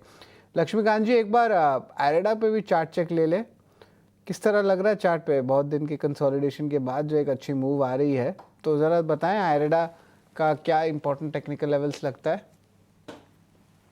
जी हाँ सर जी, 7 से 8 दिनों के डिक्लाइन के बाद यहाँ पे पॉजिटिव फॉर्मेशन बनता हुआ नजर आ रहा है। अच्छा, आज की ओपनिंग भी, इसका जो ओपन और लो था वो भी सेम ही था, तो यहाँ से निचले स्तर से बाइंग देखने को मिली है। अभी करेंटली ये स्टॉक अपने 50 DMA लेवल को रिक्लेम करता हुआ नजर आ रहा है, जो कि 170। अगर 170 के ऊपर ये सस्टेन होता है तो देन हमें फर्दर अपसाइड के मूव हमें देखने को मिल सकते हैं एडा में, जो कि इसे पुश करेंगे टुवर्ड दी लेवल। इरेडा पे जो है इम्पोर्टेंट लेवल्स पे जो है ज़रूर नज़र रहेगी। नीरव, रेलवेज में आपको कुछ लग रहा है, कुछ मोमेंटम कुछ स्टॉक्स में देखने मिल सकती है? थोड़ी सी कंसोलिडेशन फेज पे रेलवे स्टॉक्स ज़रूर गए हैं। हमारे चार्ट्स में भी 2-3 दिन से आ नहीं रहा था एनालिसिस पे, लेकिन रेलवे स्पेसिफिक कुछ स्टॉक्स आपको अच्छा लग रहा है अभी? रेलवे स्पेसिफिक अगर मैं बात करूं तो जैसे मैंने पहले भी बताया कि केपेक्स ओरिएंटेड जो थीम्स हैं भारत में पिछले 2 क्वार्टर्स में थोड़े बैकफुट पर रहे हैं because of the several reasons जो मैंने बताए। बट हमें लग रहा है कि यस डेफिनेटली यहाँ पे अब पहिया वापस शुरू हो जाएगा एंड आने वाले 1-2 क्वार्टर में हमें शायद एक पॉजिटिव सेंस आनी शुरू हो जाएगी बिकॉज क्लियरली गवर्नमेंट का फोकस बहुत ही स्ट्रांग है इंफ्रास्ट्रक्चर को लेकर के एंड स्पेशली टुवर्ड्स रेलवेज। तो हमें लग रहा है कि जो बोगीज बनाने वाली कंपनीज हैं जैसे कि टीटागढ़ वैगन या फिर जुपिटर वैगन, ये सारे हमें बहुत ही बेहतरीन लग रहे हैं because in the recent past rather in last 4 to 6 months एक बहुत ही अच्छा करेक्शन हमने देख चुका है इस पर्टिकुलर स्पेस में। काफ़ी सारे स्टॉक्स 30 to 40% जैसे करेक्ट हो चुके थे। वैल्यूएशंस डेफिनेटली थोड़े हायर साइड पे थे, बट आफ्टर दैट एक अच्छा सिग्निफिकेंट करेक्शन हमने देखा and now the valuations are looking quite attractive. तो ये स्पेस में हमें टीटागढ़ रेल बहुत ही बेहतरीन लग रहा है बिकॉज जो ऑर्डर बुक है वो धीरे धीरे करके बढ़ रहा है। प्लस जैसे मैंने बताया कि बोगीज का जो डिमांड है वो आने वाले सालों में और बढ़ते जाएगा बिकॉज जिस हिसाब से पैन इंडिया हम जो रेलवे नेटवर्क को बढ़ते हुए देख रहे हैं, तो डेफिनेटली ये एक स्टॉक है जहाँ पे हमें लग रहा है कि सालाना तौर पे 15 to 20% का एक बहुत ही बेहतरीन अपसाइड देखने मिल सकता है। तो डेफिनेटली टीटागढ़ वैगन पे रखना चाहिए। टीटागढ़ रेल पर फोकस होना चाहिए। रेलवे स्टॉक्स में हमने देखा है मोमेंटम काफ़ी हद तक, और इनफैक्ट ऑर्डर विंस के चलते भी रेलवे स्पेस जो है वो फोकस रेडार पर रहता ज़रूर है। टीटागढ़ रेल आज कमज़ोर बाजार में भी ऑलमोस्ट 0.5% to 1% गेंस ज़रूर नज़र आ रहे हैं। लक्ष्मीकांत जी, अगर आपको मेरी आवाज़ आ रही है, आपकी तरफ से अगर कोई BTS STBT ट्रेड्स हैं तो बताइएगा प्लीज़। जी हाँ मानसी जी, आपकी आवाज़ क्लियर आ रही है। सो BLST ट्रेड में हमारे पास है कंटेनर कॉर्पोरेशन ऑफ इंडिया। यहाँ पर हमें एक डबल बॉटम का ब्रेकआउट देखने को मिला है आज के सत्र में, और इसने अपने अभी सभी की मूविंग एवरेज के ऊपर एक अपसाइड का क्लोजिंग देता हुआ स्टॉक नजर आ रहा है। तो मुझे लगता है इसे करंट लेवल्स पे बाय करना चाहिए। स्टॉप लॉस हमारा रहेगा 615 का और 15 का, और जो अपसाइड के जी बिल्कुल। ठीक है, चलिए तो कॉनकॉर कंटेनर कॉर्पोरेशन आज सुबह से इनफैक्ट लगातार हमारे एक्सपर्ट्स के रेडार पर है। ब्रेकआउट भी आया था कल के सत्र में स्टॉक में, और इसमें फर्दर रिन्यूड बाइंग इंटरेस्ट जो है वो जनरेट होती हुई आज के सत्र में देखने को मिली है। 2% की तेजी पर ये स्टॉक जो है इस वक्त ट्रेड करता हुआ। इस बीच अगर सेक्टर स्पेसिफिक बाजार की चाल को समझने की कोशिश करेंगे आज के सत्र में, रियल एस्टेट सेक्टर में तो हम एक्शन देख ही रहे हैं, अच्छी खासी मजबूती के बीच कामकाज है, लेकिन मेटल्स की शाइन भी इस वक्त नजर आ रही है। नीरव, एक टेक कंजम्पशन स्पेस पर आपसे जानना चाहेंगे, बिकॉज सीजनलिटी फैक्टर जो है वो प्ले आउट होना चाहिए, और मॉनसून, ऑनसेट ऑफ मॉनसून के साथ साथ consumption, FMCG, fertiliser, agri, tractor, automobile space, ये सारे जो है वो कनेक्टेड है और एक इम्पैक्ट भी आता है। आने वाले 2 से 3 महीनों के लिए क्या कहीं एंट्री अपॉर्चुनिटी ढूंढनी चाहिए इन स्पेसेस में से कहीं? देखिए, कंज्यूमर स्पेस की अगर हम बात करें तो कंज्यूमर स्टेपल्स पर से की अगर बात करें तो जो Q1 के आंकड़े रहेंगे वो ऑलमोस्ट फ्लैट रहेंगे। आई मीन 2 to 3% का एक ग्रोथ दिख रहा है, which is absolutely very very dull. But अगर हम डिस्क्रिशनरी स्पेंडिंग की बात करें तो स्पेशली रिटेल साइड पे हमें लग रहा है कि थोड़े बहुत आंकड़े अच्छे रहेंगे। कुछ स्टॉक्स हैं जैसे ट्रेंट है या फिर डीमार्ट है, जहां हमें लग रहा है कि revenue growth will be somewhere around 11% DMart के लिए Q1 में। ट्रेंड का जो टॉप लाइन हो सकता है वो करीबन 20 से 22% का हो सकता है। ऑब्वियसली एक प्रीव्यू मैनेजमेंट ने दिया था एंड स्ट्रीट का एक्सपेक्टेशन समवेयर अराउंड 35-40% था, जिसके बाद स्टॉक एक अच्छी तरह से करेक्ट हो चुका है करीबन 12-13% से। बट हैविंग सेड दैट, ये वैल्यूएशंस काफ़ी मतलब ठीक ठाक लग रहे हैं एंड ओवरऑल हमें लग रहा है कि from a long term perspective trend पे भी ध्यान रखना चाहिए एक अच्छे करेक्शन के बाद। अपार्ट फ्रॉम दैट कुछ स्टॉक्स हैं जैसे रेडिको खैतान है या फिर from the consumer durable space, जहाँ पे हमें लग रहा है कि 7 to 10% का एक revenue growth and PAT growth देखने मिल सकता है। So obviously with the rate cuts जो हमने रिसेंटली देखे हैं, जैसे जैसे मानसून अच्छे से प्रोग्रेस कर रहा है, पैन इंडिया ऑलमोस्ट कवर हो चुका है पूरे भारत में, तो हमें लग रहा है कि एग्री स्पेस भी अच्छा कर सकता है। But having said that, overall automobile space में हमें लग रहा है कि आंकड़े थोड़े वीक रहेंगे। सो टू व्हीलर स्पेस में जैसे हीरो मोटोकॉर्प है या फिर टीवीएस मोटर्स है, इनको रडार पे रख सकते हैं। Any dips in the stock prices post Q1 numbers can be a very good buying opportunity next 6 months time frame को लेकर के। M&M को भी आप देख सकते हैं, ट्रैक्टर प्ले है, प्लस जो SUVs नए लॉन्च हुए हैं, तो ये सारे स्टॉक्स आप अपने रडार पर रख सकते हैं नेक्स्ट 6 से 8 महीनों के लिए। बिल्कुल, हीरो मोटो, M&M, इन पे जो है नज़र रखेंगे। 6 से 8 महीने की जो है होल्डिंग पीरियड एटलीस्ट रहनी चाहिए। लेकिन भारतीय एयरटेल पे देखिए गिरावट जो है हावी हो जा रहे हैं, और यहाँ पे देखिए सबसे ज़्यादा कंट्रीब्यूशन भी आ रहा है। यहाँ पे लगभग 40 पॉइंट्स का जो है आपको इंडेक्स में कंट्रीब्यूशन नेगेटिव साइड में निफ्टी को देखने मिल रहा है। ज़रा एक बार भारतीय एयरटेल की चार्ट चेक लेते हैं और देखेंगे कि 1963 लेवल से जो गिरावट आई है, 2000 लेवल का जो है आप कह सकते हैं इंपॉर्टेंट लेवल्स से जो है नीचे गिरावट दिन के ओपनिंग से ही देखने मिल रही थी। लक्ष्मीकांत जी, एक बार भारतीय एयरटेल पे देखें, यहाँ पे तो सेलिंग इंटेंसिफाई हो रहा है। Of course long term basis पे जो है स्टॉक ने एक अच्छा रिटर्न इन्वेस्टर्स को दिया है, पिछले 3 महीने में 14% का उछाल भी आया है। लेकिन क्यों इतना भारी गिरावट भारतीय एयरटेल में दिखने मिल रहा है? यहाँ पे मुझे लग रहा है कि वॉल्यूम्स में भी जो है एक टाइप से पिकअप देखने मिली है। एक बार लक्ष्मीकांत जी ज़रा भारतीय एयरटेल के चार्ट पे बताएं अपनी नज़र। देखिए, यहाँ पर एक रेक्टेंगल पैटर्न का ब्रेकडाउन देखने को मिल रहा है with the formation of bearish candle, और ये अभी करंट लेवल जो इसके 1959 के आसपास के नीचे सस्टेन होता हुआ दिखाई दे रहा है, और जहाँ पे इसको 20 DMA लेवल्स भी हैं, तो अगर उसके नीचे क्लोजिंग होती है तो फर्दर सेलिंग प्रेशर देखने को मिल सकता है। यहाँ से फिर स्टॉक 1900 तक के लेवल को रिटेस्ट कर सकता है, जहाँ पे इसके 50 DMA लेवल हैं। तो ओवरऑल आने वाले समय में भी गिरावट बनी रह सकती है जब तक ये स्टॉक 2000 के नीचे सस्टेन करता है। तो एक इमीडिएट रेजिस्टेंस है 2000 का, और उसके नीचे जब तक ये ट्रेड करता है तब तक इसमें गिरावट बनी रह सकती है। अब जो अपकमिंग सपोर्ट है वो 1900 के आसपास आता हुआ दिखाई दे रहा है। जी बिल्कुल, भारतीय एयरटेल पे जो इम्पोर्टेंट लेवल्स पे जो है नज़र हमारी ज़रूर रहेगी। लेकिन ऑफ कोर्स देखें तो सबसे बड़ा लूज़र निफ्टी में दिन के ट्रेड में देखने मिल रहा है। लेकिन एक बार बाजार की क्लोजिंग की तरफ चले तो निफ्टी लूजर्स में भारतीय एयरटेल के अलावा जो अभी डिस्कशन हुआ था एशियन पेंट्स देखें, यहाँ पे बिकवाली देखने मिल रही है। थोड़े दिन पहले ब्रोकरेज अपग्रेड्स भी आ रही थी और अब देख रहे हैं मुनाफा वसूली इस काउंटर में आ रहा है।